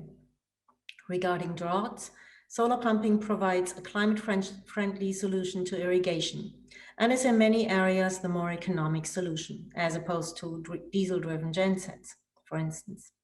Also, as you found in your study, desalination needs increase from lack of precipitation and from increasing temperature. Despite existing promising applications, solar desalination is not the prevailing technology. Adapting to strong winds requires either a very strong infrastructure or a very flexible one. Off-grid solutions make for a versatile adaptation measure here. Household-level foldable solar panels, for instance, can cover basic needs and serve as backup capacity in case of power outs in the aftermath of storms. Irina suggests including the use of renewable energy for adaptation explicitly in the next round of updating the NDCs. And with this, I wish you all the best, a nice meeting, and a fruitful continuation of the Soclimpact family. Thank you. Fish farmers in Spain and also in Europe have for a long time been concerned on the impacts of climate change on this sector that is called to be key in food security strategies at European and country levels. In this regard, our efforts focus on monitoring climate hazards, placing great relevance on the vulnerability vectors and developing adaptation and mitigation plans. Climate change impacts on aquaculture in many ways, by exposing sea pens to greater waves and more frequent extreme weather conditions, by exposing cage-grown species to a wide range of disease vectors, by reducing the availability of conventional raw materials for fish feeds and making them more expensive, by provoking an increase of toxic algae blooms, or by degrading marine habitats and by impoverishing biodiversity. Coping with these issues requires specific knowledge and expertise in aquaculture management, which in turn contributes to take better and more informed decisions. For this reason, it is of crucial importance that the sector, public administrations and science work together. That's why we have attended with interest the call from the Soclimpact project to provide our experience on the climate change impacts and our perspectives on the best policies and paths to deal with it. I sincerely believe that the Soclimpact project results will contribute to stakeholders in aquaculture adopting better positions on this very relevant issue for the future of this sector, but also for food security in Europe. We will now have a short break, ladies and gentlemen, and we will see you in 10 minutes.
Welcome back, ladies and gentlemen. At this point of the presentation, we would like to acknowledge the fact that even though some of the islands cannot be part of the virtual set as it was originally planned due to COVID-19, we thank you for the effort you have made in these difficult times to participate in this event from different locations. But let's carry on with the event by giving the floor to our panelists and stakeholders who will explain the case studies of their islands. We start with a set of consecutive participations from 6 islands in alphabetical order. Let's welcome Azores, Balearic Islands, Femar, Canary Islands, Corsica, and Crete. After introducing themselves and explaining the organization's involvement in this project, they will have 2 minutes to explain the following topics. How useful can this project's information be to promote best practices in the islands? And what actions are being implemented or promoted by you to ensure the correct use of the project's knowledge? Please, we need you to stay within the 2-minute slot. Thank you in advance.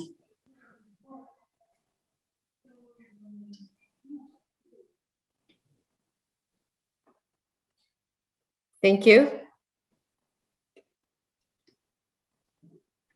Hello, can you hear me?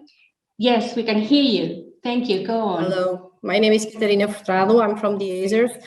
First of all, let me thank you for the invitation. It's a pleasure to be here and to have the opportunity to share our experience with you. Regarding the so-called Soclimpact project and our involvement in it, in the Azores, we were very interested in this project. And so we had, I would say, a relatively active participation on it, as the theme of climate change is of the most importance to us. In September 2018, we participated in a first face-to-face meeting where we collected contributions from the various stakeholders. In September 2020, we participated in an online meeting with the aim of collecting contributions to the construction of the adaptation options in the Azores. We responded to an online survey questionnaire from the blue economic sectors: tourism, aquaculture, energy, and maritime transport. And in October 2020, we participated in a second online meeting to present the Azores adaptation pathways and to discuss the results. About the information generated by the project and its usefulness to promote good practices to combat climate changes in the Azores, we believe that the results of the project for the Azores were limited and had low confidence due to the low participation of stakeholders, since the methodology was based on their opinion and participation. A greater participation would definitely increase the confidence of the results and allow a better perception of the needs of each island of the Azores. There was a gap in the existence of regionalized and precise climate projections, and it's relevant to find and use adapted models that will take into account our geographical situation and our climate reality that are in some ways very distinct from the other archipelagos. In general, the climate change adaptation options were presented are related to the information of the Azores Regional Climate Change Program, PRAC. In this sense, overall, it is considered that this project did not add relevant information on adaptation to climate change in the Azores in relation to the information that already exists in our regional program. In the Azores, the implementation of the Regional Climate Change Program approved in 2019 is underway. It is a sectoral special planning program that covers mitigation and adaptation action to climate change aspects in the region. Still, the Soclimpact project concludes that future adaptation policies should provide or make room for different solutions in relation to the different islands of the archipelago. So, although the adaptation measures of the Azores Regional Climate Change Program are defined at regional level, we will surely take that into account, making way for the implementation of different options based on the needs of the various islands. Thank you very much. Thank you, Azores. Can we hear from Balearic Islands, please? glad to be here. I'm meeting again the old friends. My name is Gabriel Jordan from the University of the Balearic Islands and the Spanish Institute of Oceanography. And our role in the project was at the beginning to interact with different stakeholders to understand what were their main concerns regarding the climate change problem. And what we learned is that they think that a main concern is what will be the impacts of climate change on tourism, which is one of the topics of Soclimpact. And in particular, we identified three main threats, like the heat stress, like the beach reduction, and the water quality, because the tourism comes to our island looking for pristine waters and nice beaches and so on. So what the problem is that they need accurate and very local information about the evolution of those parameters. So we developed new methodologies to produce accurate projections of beach evolution. And we applied those methodologies to the Balearic Islands to find out that really the beaches in the Balearic Islands and in general in the Mediterranean are under threat because we expect large reductions in most of the beaches, which in normal conditions will be greatly reduced. And under stormy conditions, most of them will disappear in the most pessimistic scenario.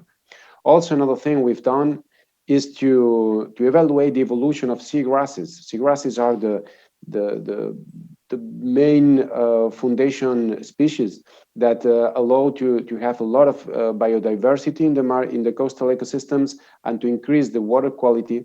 So we developed the projections of how the seagrasses will evolve because of the warming of the sea. So we've been able to deliver all this information to the stakeholders in the islands so they can start their adaptation plans very soon. Thank you.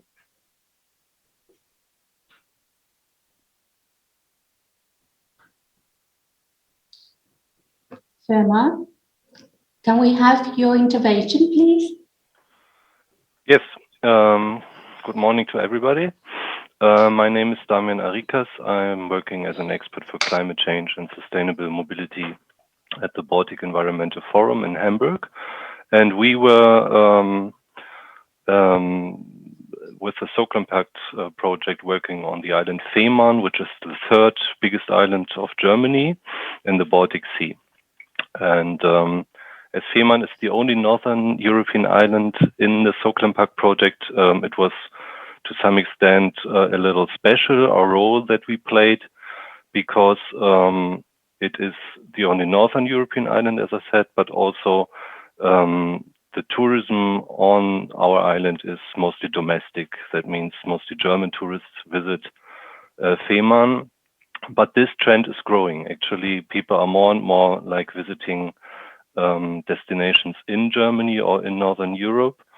Climate change in this regard is partly seen as a positive thing from some tourist managers and people that are active in the blue economy, because like the season is getting longer, the weather is getting warmer, and this is positively impacting the numbers of overnight stays, especially now in the Corona crisis, where people tend to spend their holidays in their own countries. There are still no official adaptation plans on island level in Germany. Adaptation plans that exist are on federal state level, so there's still a lot of work to do.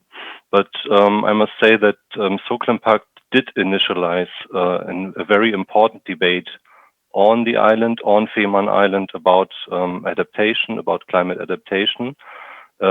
This debate did not exist before, and so we brought some very good discussions to our key stakeholders, had very interesting debates, and we can also say that knowledge, scientific knowledge, was brought to the island by the project, even though it was not always easy to make this knowledge transfer, to bridge the scientific information to the stakeholders that are very much practitioners on the island.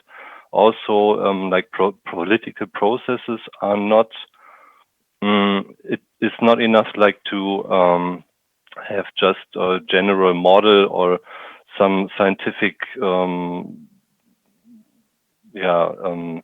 things that say how politicians should address problems, because there are many impacts for political decisions in play.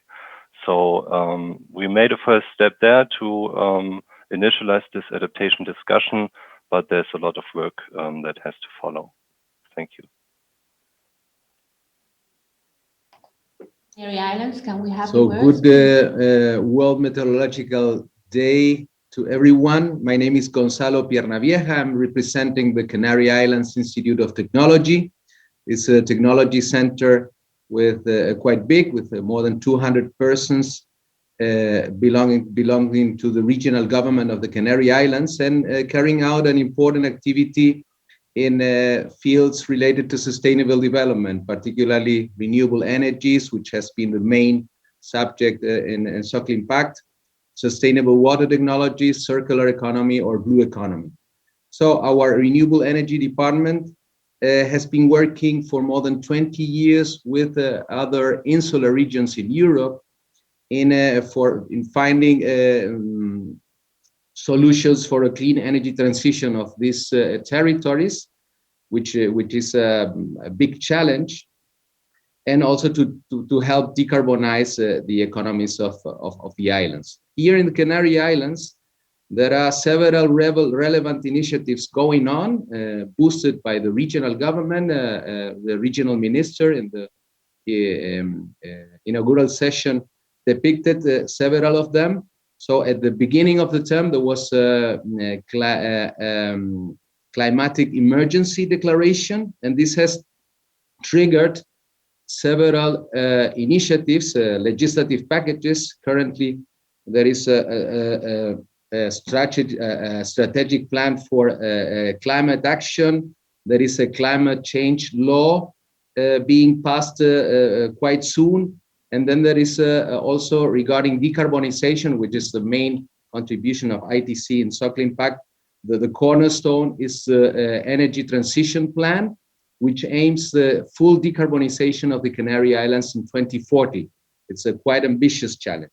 So in this sense, ITC acts both as a contributor in Soclimpact in different kinds of renewable energy solutions for the energy transition, and also as a consultant to the regional government in this energy transition plan. So all this energy transition plan consists of several strategies, and we are in the half of the way, because we have to deliver it by the end of the year.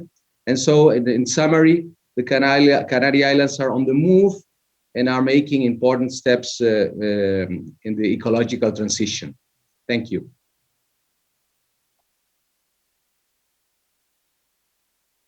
It's time now for Corsica.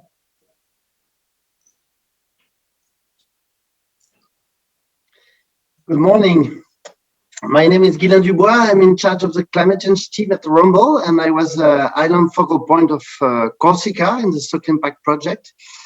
I'm talking to you actually from Marseille in mainland France, because our islands are more and more difficult to access with the COVID crisis, and there are more islands than ever. But still, it's important to, we are all in islands, like currently in Europe, actually. Corsica combines climate change vulnerability of coastal areas, and it has some of the most pristine coastal areas in the Mediterranean, sometimes more than 50 kilometers without a single house, but also the vulnerability of mountainous areas, which is something special. What we learned from Soclimpact, there was a good participation of stakeholders, which before are asking for knowledge. Before being capable to act, before being capable to adapt to climate change, we need to know better what might happen in our islands. We need to understand how the climate will change in the future, which is beginning, it's a start, but it's very often, it's not enough down. We need to know what are the priority risks for our islands. For example, Corsica is very vulnerable to very dependent on tourism, and we need a hierarchization of risks so as to be able to take decisions. So I think that's one of the main outputs of the project, what it brought us. And then Soclimpact also probably contributed to raise awareness in local decision makers, together with other initiatives, to somehow the project building capacity on climate change and its impact and on the needs of adaptation. And there are some initiatives ongoing at regional level, a regional climate change adaptation plan, which is triggered by the national strategy, and local authorities have obligations to adapt in France and therefore in Corsica as well. And hopefully, Soclimpact has been one step towards this direction. Thank you. Thank you, Corsica. Can we have your introduction, please, Chris? Dear organizers, dear guests, thank you very much for inviting me to represent Crete to this very interesting conference.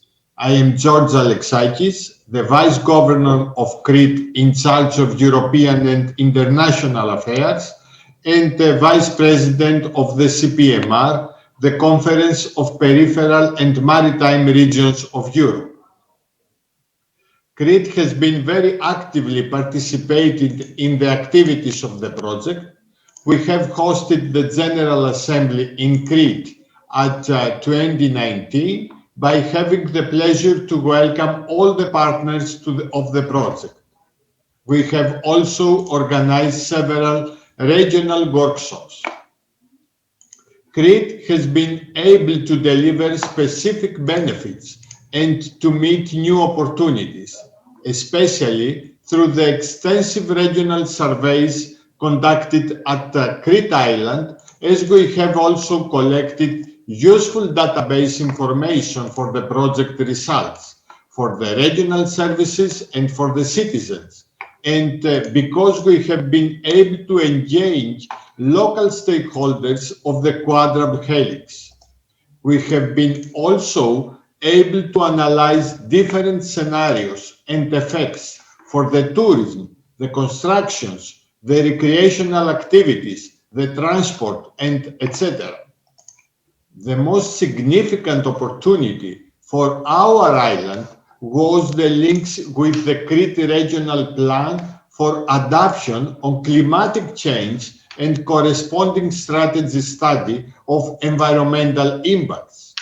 In specifics, first by systematization and improvement of the decision-making process, short-term and long-term decisions related to the adoption and their implementation in the activities at Crete. Second, by linking adoption to promoting a sustainable development model. Third, by promoting adoption actions and policies in all sectors of the economy. Fourth, by establishing a mechanism for monitoring, evaluating, and updating actions and adoption policies. And finally, by information and society awareness. Thank you very much. Thank you. Each island will also have a minute to answer a question from the audience, which you can post in the chat box of this platform, and I will channel these questions, time permitting, to our panel. Please stay within the time slot. So we have the first question for Azores. Azores, what is the most critical information for decision-making in adaptation to climate change? Is it the quality of resolution of the climate models? The quality of the socioeconomic information? Or do you think it's a good cost-benefit balance of adaptation measures? Thank you very much for the question. I would say that for us, we have some difficulty in having models that are adapted to our reality. The Azores have very different contexts that other regions have. So the models that were used have to be adapted to the region. So that is for us the most critical. You can't hear me? Yes, I can hear you now. Okay, sorry. So I would say that's the most critical issue that we had regarding this project. So we had some good conclusions from the project, but we would say that it's not adapted to our region. So that's an issue for us. Okay, thank you. Thank you so much. For the Canary Islands and Corsica, how can we avoid the increase in electricity prices affecting the welfare detrimental of households? So, decarbonization, I mean the energy transition based on renewable energies, is both technologically challenging tasks, but also a capital-intensive task. So, in the short term, it will need high investments in many sectors, in adding generation, but also in storage. So particularly, this is an island issue, storage. In this sense, in Europe, member states, which have the competence of fixing the prices, they have to support islands in order to accelerate this transition. So this is a very relevant issue. But in the medium term, there are lots of advantages. The first one is the reduction of the vulnerability of the islands in energy aspects, the independence of fossil fuels, and also on the fluctuations of these prices of the oil prices. So this will not be a problem anymore. And then, as a consequence of the increasingly introduction of renewable energies, subsequently a reduction of the electricity prices. So first, capital intensive activity, but in the medium term, significant reduction of the electricity bill. Thank you. Concerning Corsica is quite late in the development of renewable energies, I would say, compared to Europe, the rest of Europe, and maybe compared also to other islands. So it's highly dependent on fossil fuels.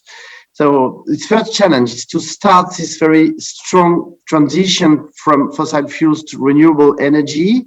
And this is already a challenge, some financial barriers. Of course, we need investment, but there are also some legal barriers. When you are to develop offshore windmills, you have to take into account fishermen. For example, when you are to develop onshore windmills, you have to take into account landscapes, and they are really very beautiful in Corsica. And this would be a very strong challenge to reach a very high share of renewable in the future, and to bridge this situation where we are quite late. And then Soclimpact showed us that climate will change, and we will need to become more robust in front of climate change. This new energy mix dominated by renewables, we need to be less dependent on climate fluctuations. We need to assess the main risk and the vulnerabilities of this new energy system. And there are some strong innovation needed, and we will benefit from what is done in other islands. Thank you, Corsica. Creech and Firmer, these are your questions. What is the most critical information for decision-making in adaptation to climate change? The quality of resolution of the climate models, the quality of the socioeconomic information, or is it a good cost-benefit balance of adaptation measures? Thank you for the question. It's a very important question. I believe that the third one is the most critical information. The access of good adaptation options with cost and benefits in balance. And let me explain why. Adaptation policy and decision-making needs significant level of research and information to be supported.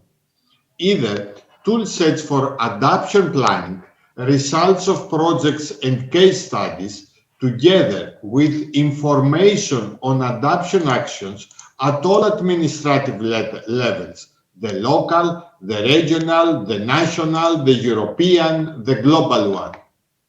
For many decades, scientists have been collecting data on climate. As more data points are collected, they increase the accuracy of existing climatic models with extremely precise information and resolution in quality. Besides, the socioeconomic information has been an important factor added the last years into the model calculations. Nevertheless, the analysis of the cost and benefits of adaptation plays an important role. However, it is difficult to estimate the future impacts and economic cost of climatic change due to the wide range of potential risk, the scientific and economic information available, data gaps and modeling constraints. These issues are amplified when considering adaptation costs and benefits, thus making the access of good adaptation options with cost and benefit in balance the most critical. Thank you very much. Thank you. Yeah, the most critical information for decision making in adaptation was the question, and this is not easy answered, I think, because it is not just a matter of the resolution of climate models or socioeconomic models. Of course, these models can help to guide decisions, but there are some more influences that policymaking is facing. So, for example, money, budget, elections, coalitions, just to name a few. There are so many influences that have to be balanced in politics and in decision making. And of course, models can help to balance, can help to gain more information about future developments, but they are only a small part to decision making. And also, the assessment of balanced adaptation measures is a very important point. But still, not all impacts can be influenced on municipal level, on island level. So,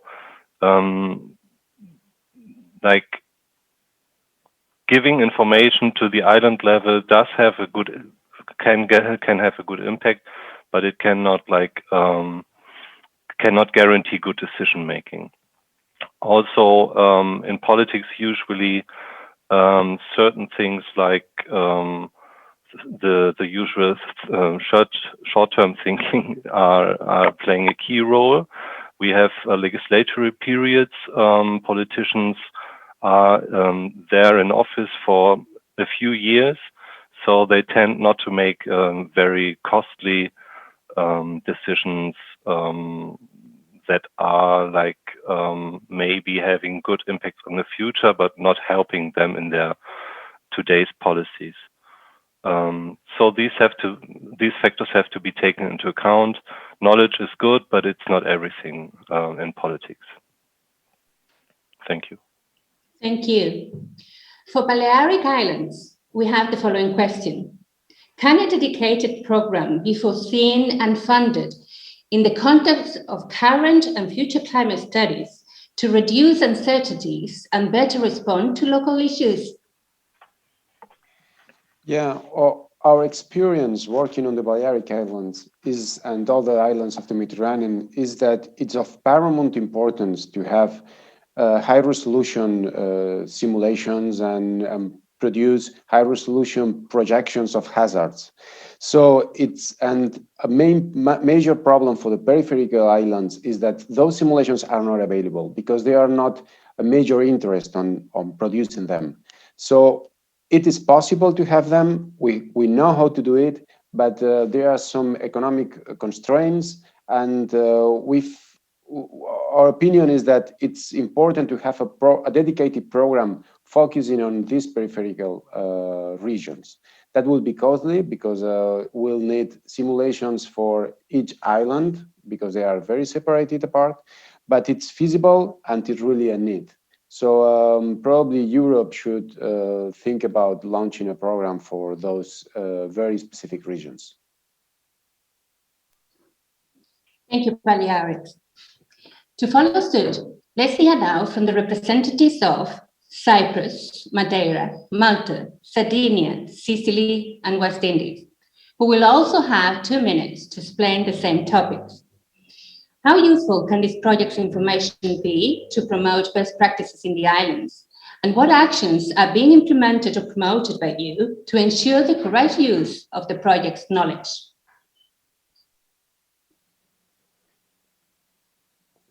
Cyprus, can we start with you, please? Hello, good morning, everyone. Good afternoon, I should say. My name is Konstantinos Stylianou from Interfusion Services, and we have been the island focal point for Cyprus. My colleagues, Haris Nofido and Yannis Konaris, and I were involved in different tasks of the project, like the creation and operationalization of impact chains for the tourism sector, providing data for the modeling of socioeconomic impacts, and of course, engaging with stakeholders for ranking and mapping of the adaptation pathways. The project results, the information that has been generated, and the format of this information will be very crucial for promoting best practices, whether it's from an environmental or economic or societal aspect. Obviously, for Cyprus, tourism is of great significance, so stakeholders were very much looking for the results of the climatic and the socioeconomic modeling that helped greatly identify the threats and where we stand as an island regarding beach reduction, forest fires, thermal comfort, and everything that has to do with tourism. Our first aim is to push forward and facilitate the collaboration of both local and across-island policymakers. So for that reason, we have planned ways to grow our network of stakeholders from both the public and the private sector, obviously taking advantage of the regional exchange information system and the adaptation support tool. We will be able to bring together partners for working in future research and development projects to continue not only carrying out the research, but spreading the results too. And also we've started looking at programs especially catered to promote social awareness and public engagement, so we can get the public more involved in the various issues surrounding climate change. Thanks.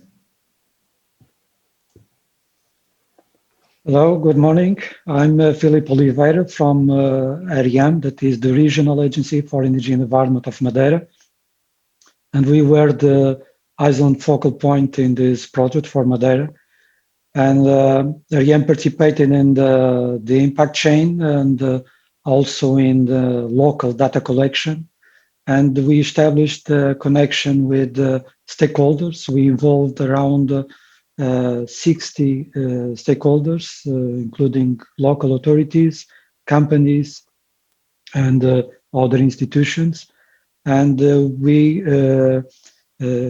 organized these stakeholders, having 2 working sessions with them to discuss the climate projections and also the adaptation measures and survey tool related with these matters.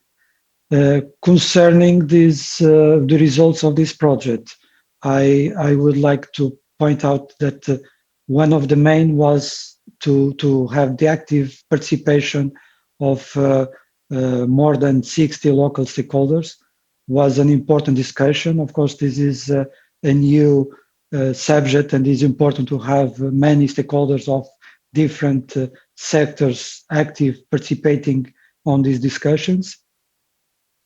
We also identify that for the Atlantic islands, the models are not accurate because these islands are in the limit of the range of these climate change models, and it is necessary to have a downscale on these climate models for the Atlantic islands to support decision making and also to support the allocation of resources for the adaptation in these islands. We also found that there is a lack of information that is necessary to collect about climate change and also socioeconomic. Well, we were involving the local authorities, and we hope that these measures that were developed in this project will be used in the adaptation and the strategies for adaptation in Madeira region. Thank you. Thank you, Madeira. Good afternoon. My name is Lina Schenke. I'm a marine environmental consultant at Aquabiotech Group, which is an independent company based in Malta. And we're mainly involved in aquaculture research and development, as well as consultancy and engineering of aquaculture systems. Within the Soclimpact project, we were the island focal point for Malta, and we're also the co-chair for the sector modeling team of aquaculture. In Malta, we've identified the best practices as the development of action plans and strategies to adapt to climate change impacts. So Malta has the advantage of being an island state, which facilitates the development of strategies focused specifically on the island. Strategies like these must be based on scientific findings in order to be tailored to the local conditions. And the Soclimpact project provided scientific results in the form of data, for example, for the modeled hazard data, methodologies such as the risk assessment concepts, as well as direct assessments within the different blue economy sectors. During the project, Aquabiotech was involved in a variety of activities to ensure the use of the project's knowledge, for example, stakeholder meetings. And now after the projects, besides all the project outcome, Aquabiotech is preparing a project summary specifically for Malta to be provided for the stakeholders and to draw local policymakers' attention to the project results. Additionally, we are hosting a capacity building workshop today in the afternoon to discuss with local stakeholders the opportunities and possibilities for future projects to collaborate and to continue the work on climate change assessments in Malta. Thank you. Thank you, Malta. Sardinia, can we have your intervention, please? Yes, hi, good afternoon. My name is Alessandro Mancoso. I'm a policy expert for ANCI Sardinia, and together with Laura Fotis, who is an environmental engineer and the European project expert, we have been the island focal points for Sardinia on behalf of ANCI Sardinia. As for what we have learned from Soclimpact, we believe that the results of the project activities with a view to making the research results functional to the life of our communities and functional to the territorial development will be useful to create profitable alliances between the public administration and the private sector above all, and can also be useful elements to share at the local, regional and national level to give a bottom-up approach to policies to combat and adapt to climate change. The number of stakeholders that we have involved around the project has allowed us to highlight the possible and best actions most desirable for Sardinia to address the problems related to climate change. These preferences represent a hard core of knowledge which ANCI Sardinia will use to draw up future proposals aimed at developing policies at the local and regional level for adaptation to climate change on the island. Furthermore, one of the missions of ANCI Sardinia will be precisely to continue with the further research actions related to climate change by capitalizing on the results of the Soclimpact project. Just one word regarding ANCI. ANCI Sardinia represents 277 municipalities around the island and has among its functions that of promoting and encouraging initiative to spread knowledge of local institutions, civic education of citizens, and to encourage the participation in the life of local autonomies. And ultimately studies and promotes initiatives aimed at favoring the economic and social development of communities, also in order to implement environmental protection policies starting from the active involvement of individuals.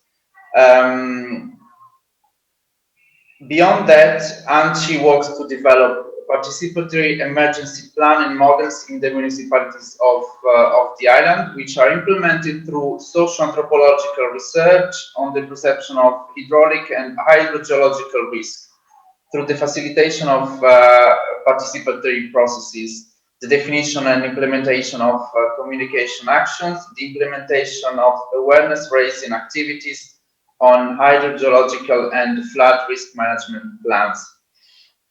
We are committing to proposing to the National Association of Minor Island Municipalities, whose acronym is ANCHIM, and it belongs to the ANCHI circuit, to build a political manifesto that represents a roadmap, including the best practices that we have developed through the Soclimpact, to be proposed to local administrators so that they can include them into the political agenda with the aim of promoting virtuous behavior within the 4 sectors considered by Soclimpact. Thank you. Thank you. Jason. Your turn, Sicily. Good morning, islands from Sicily, the biggest islands of Mediterranean. And we are a big island, and also we have 18 islands. So Sicily Islands, I can say. My name is Giovanni Ruggieri, and I'm president of the Observatory of Tourism for Islands Economy. We studied European and worldwide islands. And also I teach tourism economics at Palermo University. And as OTA, me and also Patricia Calò, she's our researchers, we are an islands focal point of the project for Sicily Islands and also technical partner. Well, what can we do to promote best practices? This is the question. Well, we started to create a group of local experts that discuss on this, and they promote new best practices. And also from the best practices for the projects, for your other islands colleagues, we try to diffuse, to implement in the Sicily Islands. The very important things that we try to export through islands, the way to fight against climate change impacts. And why OTA? Why us? Because we work on tourism, and in Sicily we have 5 million of inhabitants, and we have double or 3 times of tourists along the year. So the impact of tourism and the future tourism, we hope more, and also the impact of this habitants, of course, will increase, are very important for the climate change. What can we do practically? We started to link with the Chamber of Commerce network. So try to push enterprises to adopt the results of the Soclimpact projects. We would like to push all enterprises to adopt and to modify. And also they are very interested in Soclimpact results, because they need to save money, to reduce costs in the future for this impact. Another very important things, we work with institutions. We have 390 municipalities in Sicily, and so we work together with rules with a special agency for Sicily for the environment, and working together to adopt the best measures for the climate change. And it's important that we are working for the future, for the next 20 years, 30 years.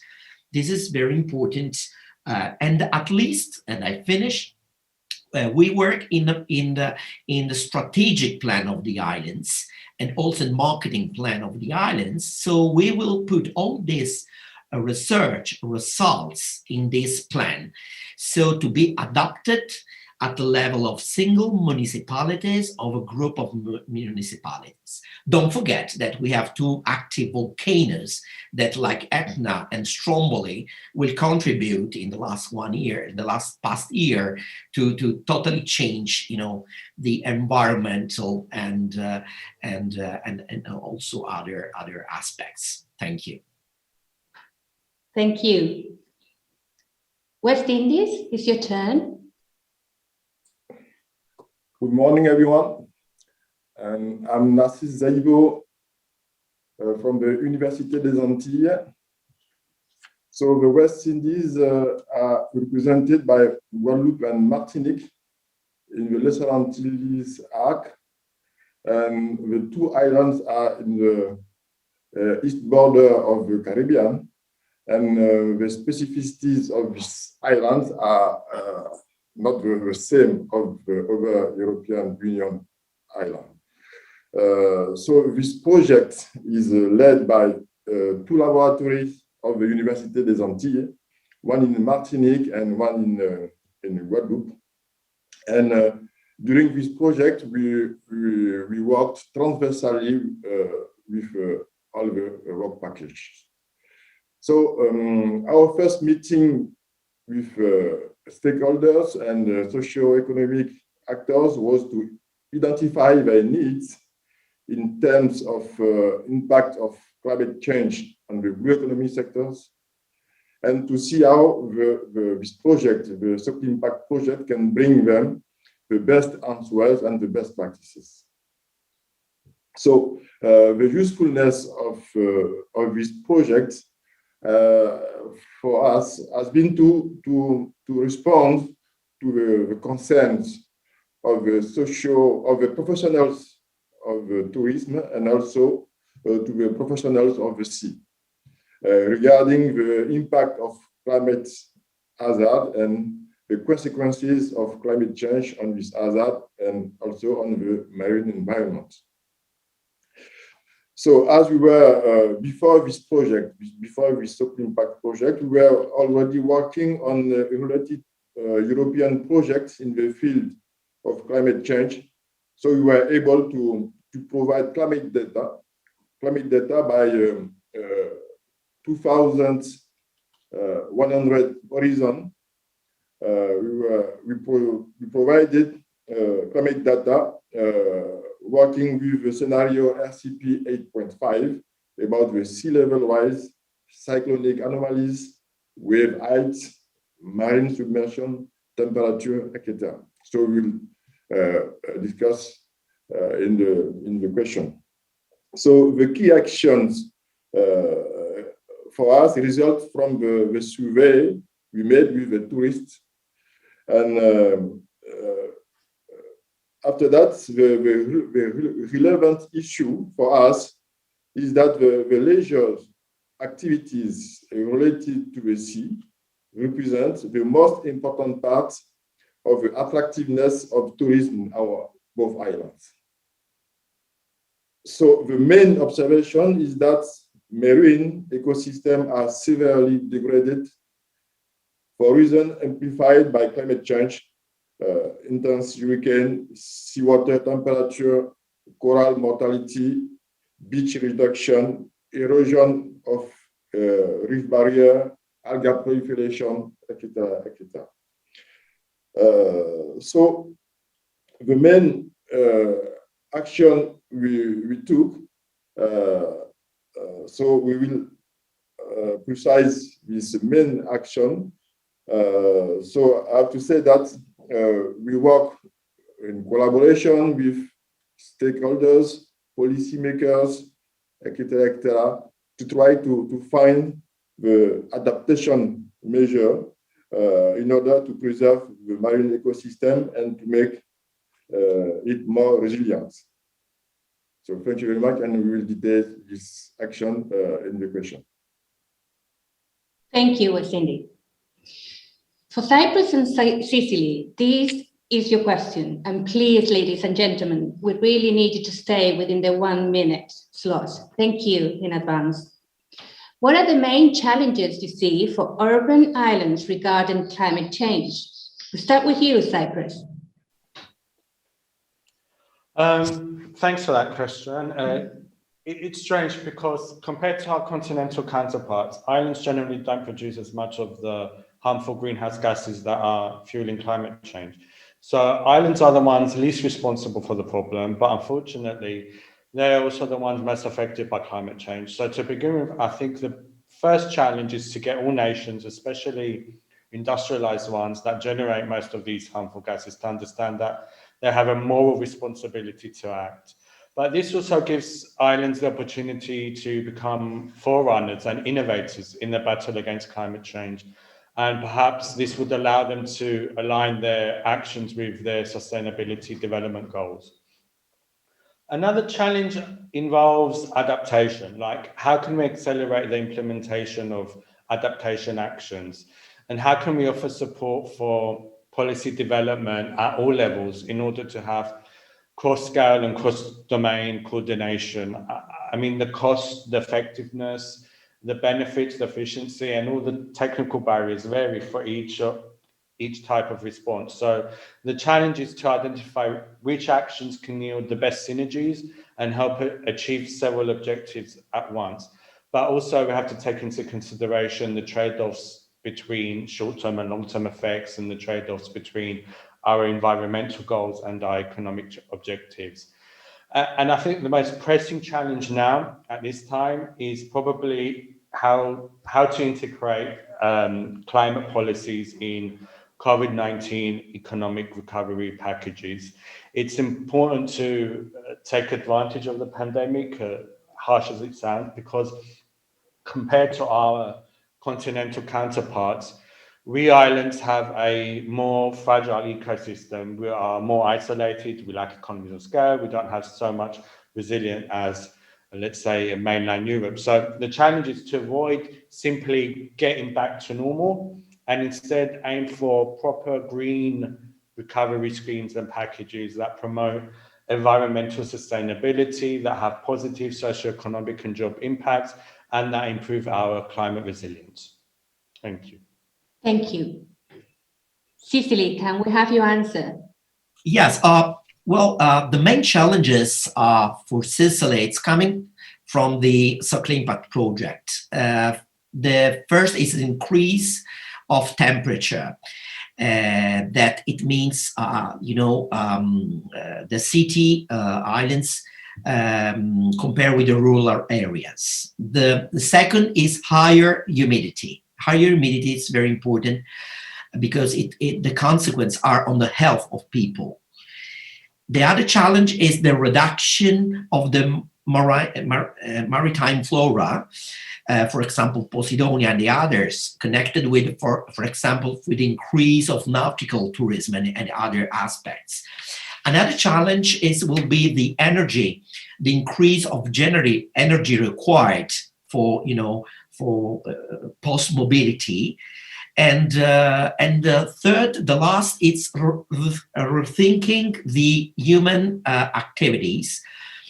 And in this way, for example, in transport, for example, in tourism, and at the end, as Sicily, we have, and Italy first, there are some special, programs in the future to reduce the impact of mobility, like, for example, use of electric scooters. We have a lot in our cities, or free to use, or car sharing, or, for example, eco-bonus or sisma bonus that help, people that lives in islands to adapt for the future climate change challenges. Thank you. Madeira, this is your question.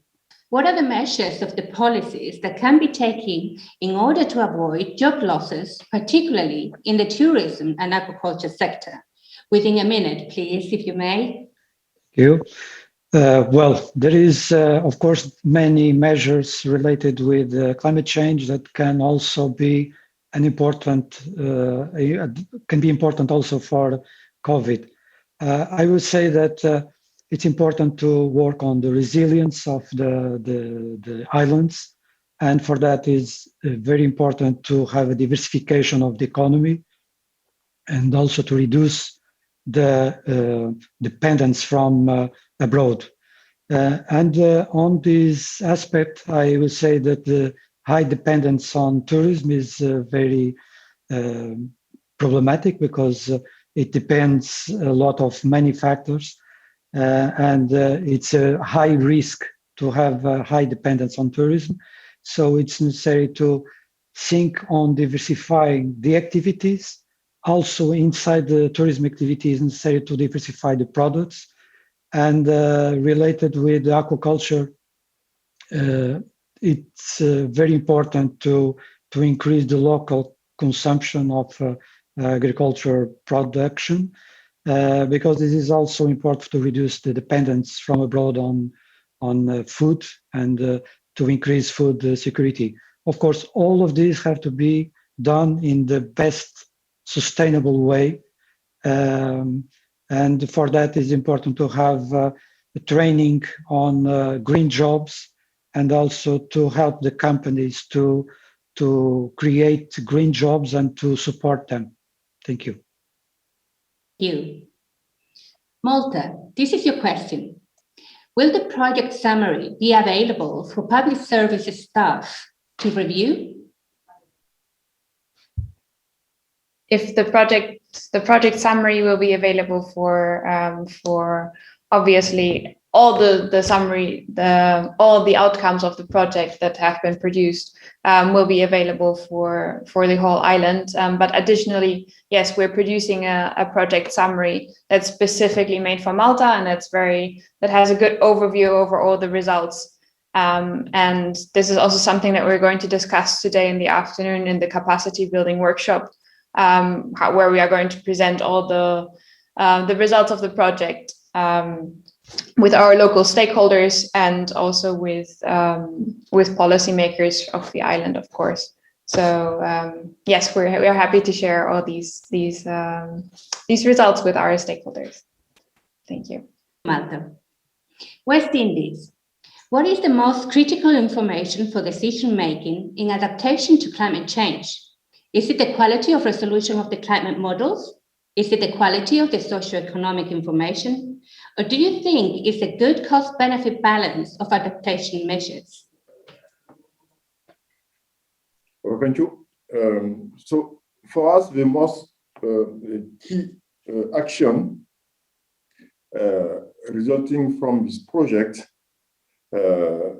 is the creation of a professional license, which will be opened in 2022, so next year, in the University of Antilles. And the license is about the jobs of sea. This is the most relevant action because the challenge now is to, at the short terms, is the ecological restoration, the protection of the beach, the protection of the coastal area.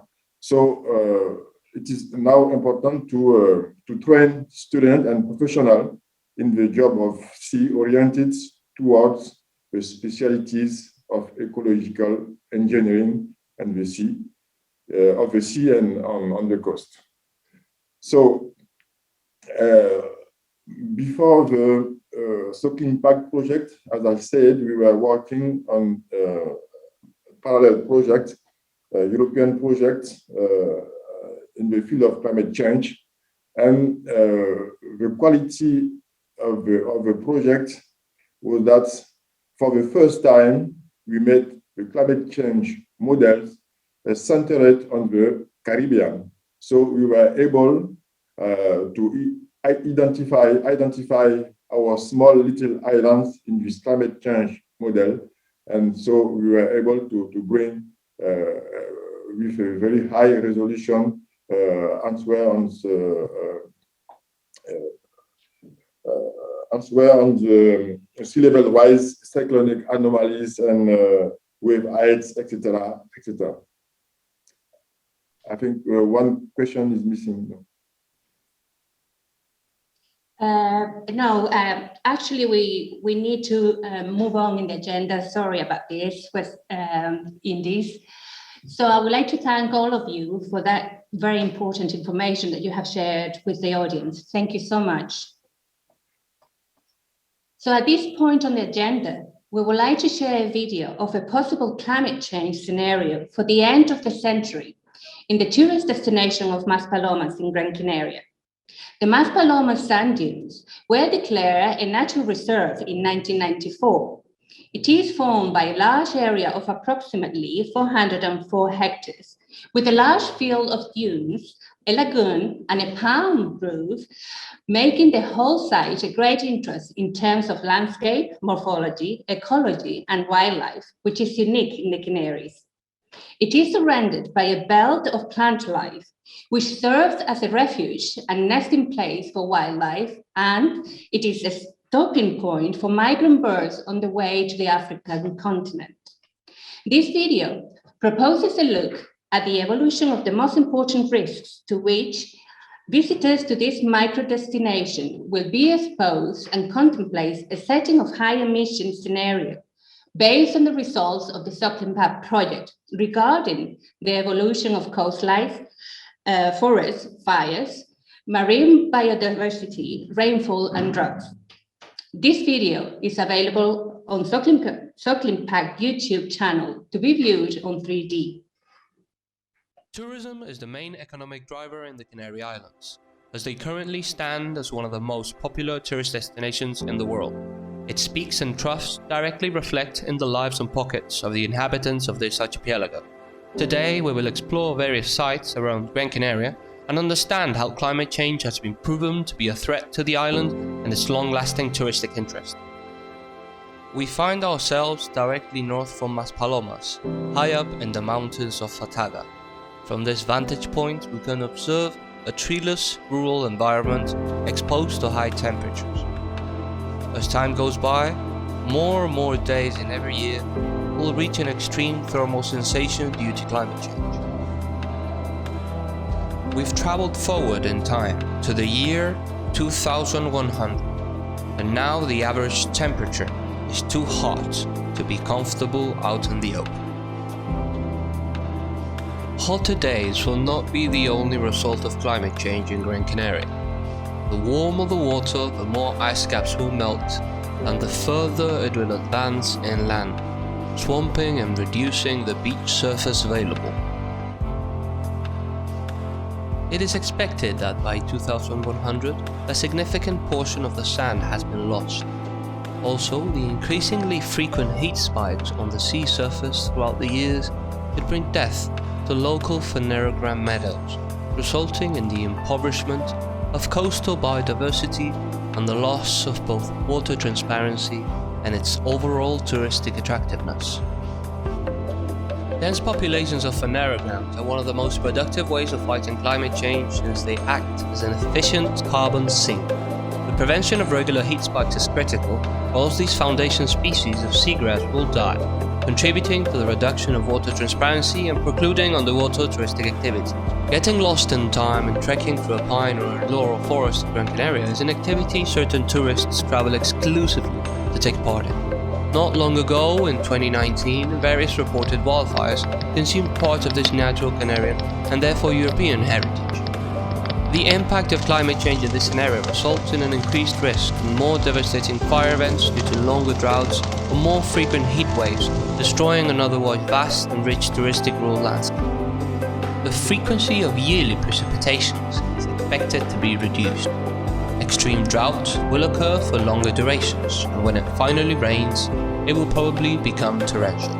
These heavy episodes can develop into floods, resulting in damaging infrastructure if the destination is not equipped with appropriate prevention measures in their urban touristic planification. The more often extreme climate episodes occur due to climate change, the more energy and water consumption will be required by the island inhabitants and tourists in order to maintain their thermal comfort. Clean and sustainable energy generation is the first step towards a future in which all the dangers and impacts mentioned are reduced to a minimum thanks to an early transition to a neutral carbon society. What we have just seen in this video is a small sample of the information provided by this project. Projections for the 12 islands case studies are part of the service of the RAISE platform. Through its adaptation support tool, it also proposes alternative adaptation pathways that are framed by the geographic, economic, and social context of each island and is a result of stakeholders' consultation process carried out in these islands. Besides that, the RAISE platform offers an opportunity for islands to exchange best practices and proposes new ideas of joint work between experts and local stakeholders. But let's see a video explaining the scope of the Regional Exchange Information System and how it works.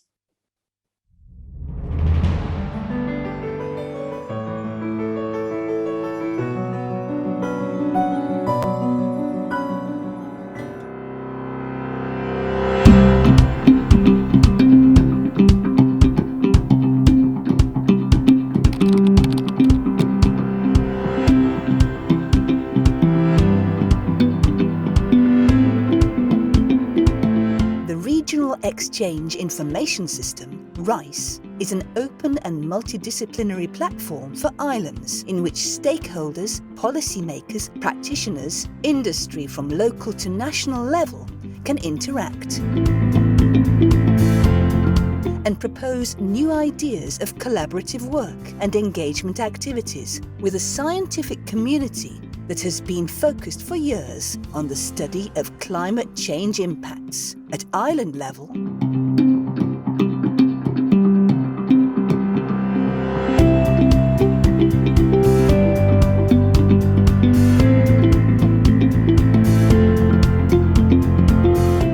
and from different research fields. This gained experience makes them able to provide data and solutions for coastal zones and all islands worldwide.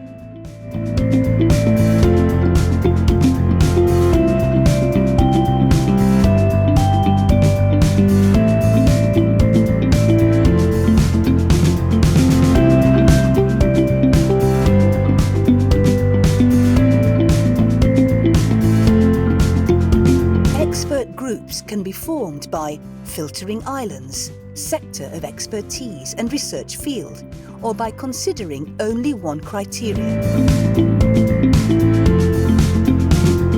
Through the networking area, new discussion topics can be created on any subject of interest. It can be used to make invitations, look for partners in new project initiatives, propose consultancy services, request more information and data, amongst others. Once the topic is created, a direct message among the users and experts selected is enabled through an internal system. From that moment on, a private forum will show up, where selected members are able to participate in the thread, upload documents, and organize virtual meetings.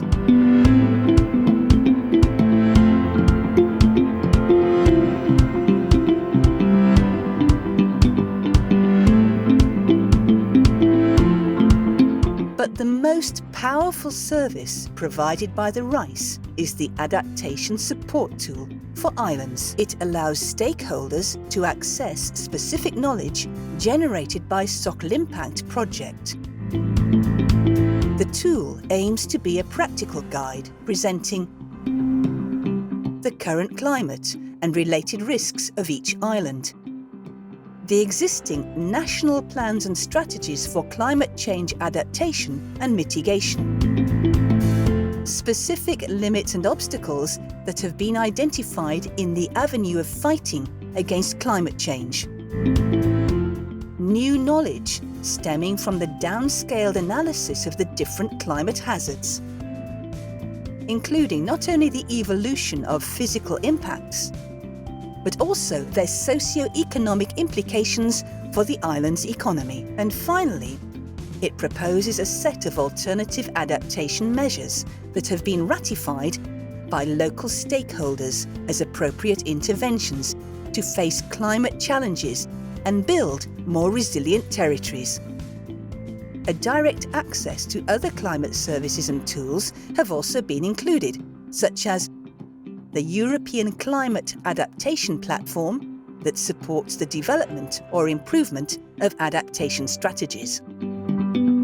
A manual of islands' best practices is also presented as support material for climate action. This document presents certain successful and promising actions that could be a way forward for the rest of the islands.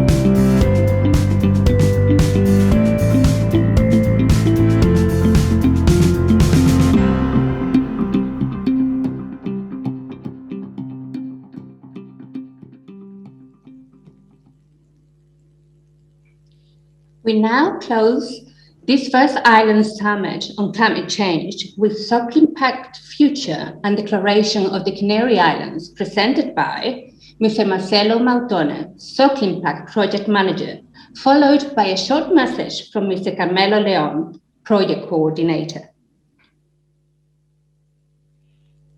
Yes, thank you, Desi. Dear colleagues, advisors, authorities, representatives, friends. So climate is what we measure in the last 30 years, but every year it was the last warmest in the planets, which particularly affect the islands. So what we measured and share in Soclimpact in these 3 years evidences the need to continue working and interacting for common solutions for islands.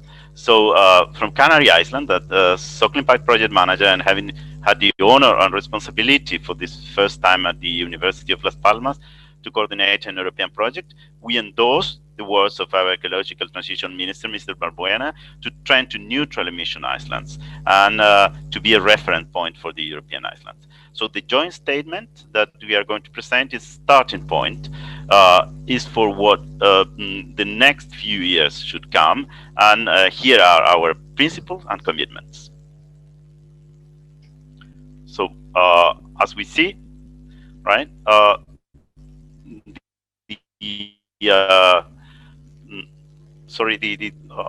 okay, now we can see it. So we said this declaration, right, is intended to lead the pathway for adaptation and collaborative work and governance for the archipelagos, right? So the main issue is our ecosystem fragility, right? And so let's pass to our principle. Please, next.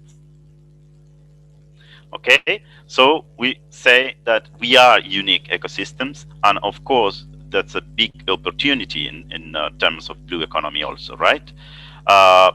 Europe Islands, we are recognizing the new strategy of adaptation of climate change by Europe, right? That we are particularly regions and outermost regions that should be more vulnerable to climate change. And of course, the knowledge transfer programs are imperative tools, right? Including solution, procedures, behaviors, policies, etc., right? Not all European countries have sufficient capacity to address climate change by themselves. So it happens mostly in the outermost regions, as Soclimpact has detected. So adaptation solutions for island territories have the potential to contribute also to the European adaptation policies, complementing the existing approach, right? So that's an important issue that we'd like to raise. And it was also declared in the new strategy, new EU strategy for adaptation to climate change, right? But we also said that the EU-specific approach is important to technically and financially assist, right, to most vulnerable islands and archipelagos, right, while encouraging national commitments and contributions, of course. That's our side, our part, right? Funding is needed for adaptation and mitigation in Iceland and require large investments to significantly reduce the dependence of the exterior on fossil fuels or food, right? So we have differentiation, responsibility, right? And we need to this financial assist for most vulnerable islands, and of course in the national contribution framework, right? Next. But also we recognize incentives and penalties that should guide our national and local actions, right?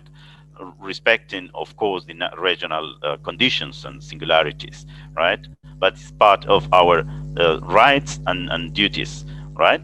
So our commitments will be, as first commitment, we said that we try to build a network of European Iceland for climate actions, right, which address the common challenges, right, of knowledge, research, development, innovation, right, and national and European responsibility, right, and social participation and awareness, right. That's the first commitment.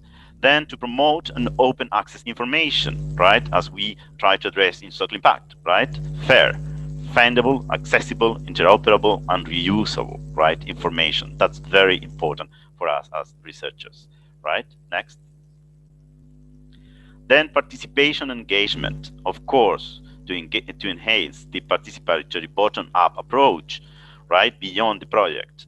So engaging policymakers, stakeholders, public audience, right, in a multi-level collaborative governance for Iceland, right? That's our RAISE platform also, right?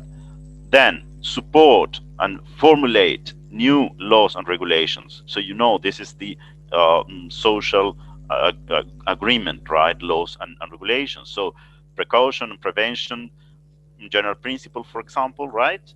Trying to keep our singularities, and of course, another commitment is to monitor and report from climate change programs, right? Projects, initiatives, etc. Right? We have to measure, we have to monitor what is happening in our islands in order to support this decision-making process and adaptation and mitigation policies, right?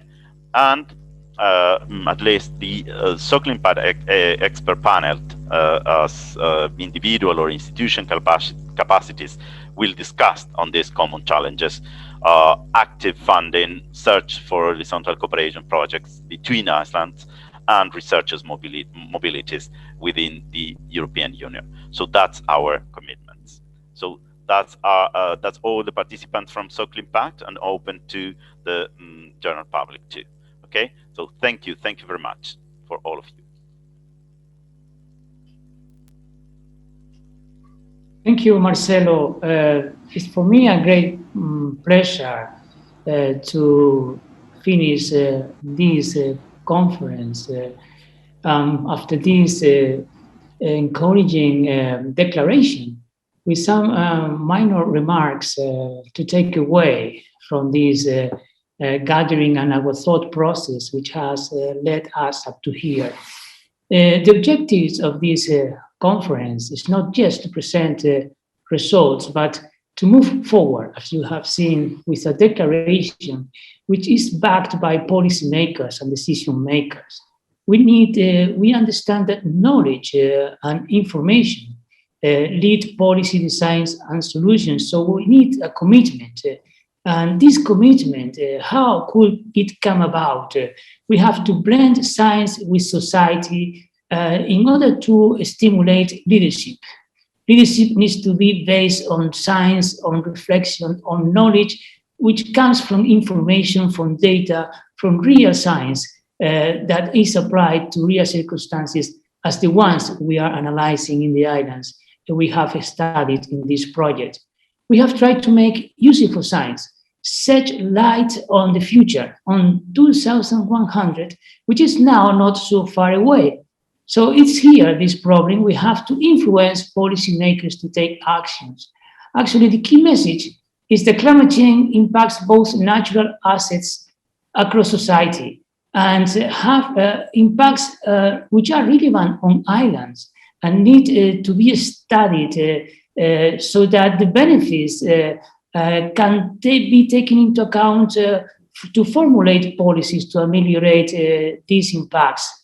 There is need for tailored policies to the specific locations, downgraded to the specific circumstances of the regional areas of the islands. There is need to build social capital like we have done in Soclimpact that has demonstrated that it need to involve stakeholders and decision makers, so that to raise awareness and thought to move social and policy change. There are important values, social values, environmental values that have more macro consequences throughout the economy and the society. And this is something that we have shown and demonstrated clearly. And identification of how we can change these values, we can anticipate the potential damages to these values is very important in order to minimize these impacts. It's real that the natural capital is being degraded across society, and this has costs for all of us. So we have to project for the future. This project wants to project the future, and this is not only the climate that we have to project, but also the involvement of all society to move society towards a social change that changes behavior and policy. So that is why this declaration is a first step towards next conferences involving stakeholders and also all the islands, and making a larger network of collaboration, of sharing information, sharing experiences and knowledge in order to move all together for solutions. So we have to motivate the future. The future is here with us. The climate change is a real thing, and there is not too much time to anticipate these changes. What we have demonstrated is that it is more efficient to act now than to wait for that these impacts come over societies to a large cost and damages. So there is need for a transformation of the global economy to translate this to policy. From our side, we are working hard to build a network of collaboration with other bodies and institutions which have been working very successfully in the islands and societies and in marine environments. We are trying to collaborate with the Conference of the Peripheral Maritime Regions, CPMR, also with the project NESOI for Danish solutions for optimize for islands on European Islands Facility, and also with our project, Sister Project Coach, also on the evaluation on the macro impacts of values and changes and the co-participation in the design of policies and involving these values in a social chain. We also have a collaboration attended with the Clean Energy for the UN Secretariat, Island Secretariat, and with the Union of the Mediterranean. And also we have a number of projects going on in the outermost regions and in the Canary Islands and also around Europe on climate change and trying to formulate more efficient and innovative policies. Let me finish with a special thanks to the European Commission for funding this project, and to our project advisors, Ms. Galère Lebouler and Thomas Bisikas.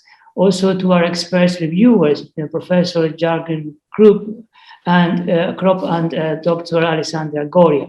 Also to our advisory board of Soclimpact, Professor Anil Makandia, Dr. Peggy Graffi, Dr. Juan Carlos Ciscar, Dr. Waterliar, and Dr. Mark Civics. Also participants in this event from the DG Mare, Mr. Christos Economo, and from the DG Climate, Mr. Manuel Carmona. Also from the Ministry of the Canary Islands, Ecological Transition, José Antonio Balbuena, and for the Ministry of Tourism, Ms. Teresa Berastegui. Also, our rector also has supported this project, participating in this conference. Institutional representatives who have made this also a success, Mr. Francisco Santos for the United Nations Development Programme, Mr. Eduardo Santander from the European Travel Commission, Mr. Tim Faithful from the European Travel Association, Mr. Alejandro Cardenete from the Network European Regions for Sustainable Competitive Tourism, Mr. Francesco Cazze from the Conference of Peripheral Maritime Regions, Mr. Isidro Gonzalez from the Union for the Mediterranean, Mr. Gian Cornielli from Clean Energy for EU Island Secretariat, Ms. Ulrike Lehr from the IRENA, International Renewable Energy Agency. She was also a researcher leading researcher in this project. Also to Mr. Javier Ojeda from the Spanish Professional Aquaculture Association. But last but not least, I would like to thank our human capital in this project, the Soclimpact Steering Committee, these champions in these fields that have worked together to put all this information to come through for integrated solutions, interdisciplinary work. To my co-coordinator, Dr. Guylain Dugo, also to Dr. Gianmarina Maria Sanino from Enea, Italy, Dr. Matias Gonzalez, Soy Brontisi, Hugo Costa, and for Creativita, also working on the communication issues. And of course, to the project office team, Ms. Lucie Milseng, Marcelo Mautone, and Jen Lam, Carmen Garcia Galindo, Elodie Bridge, Pichi, Aledrin Gauchi, Laura Gaspar, and Desidea Arencibia.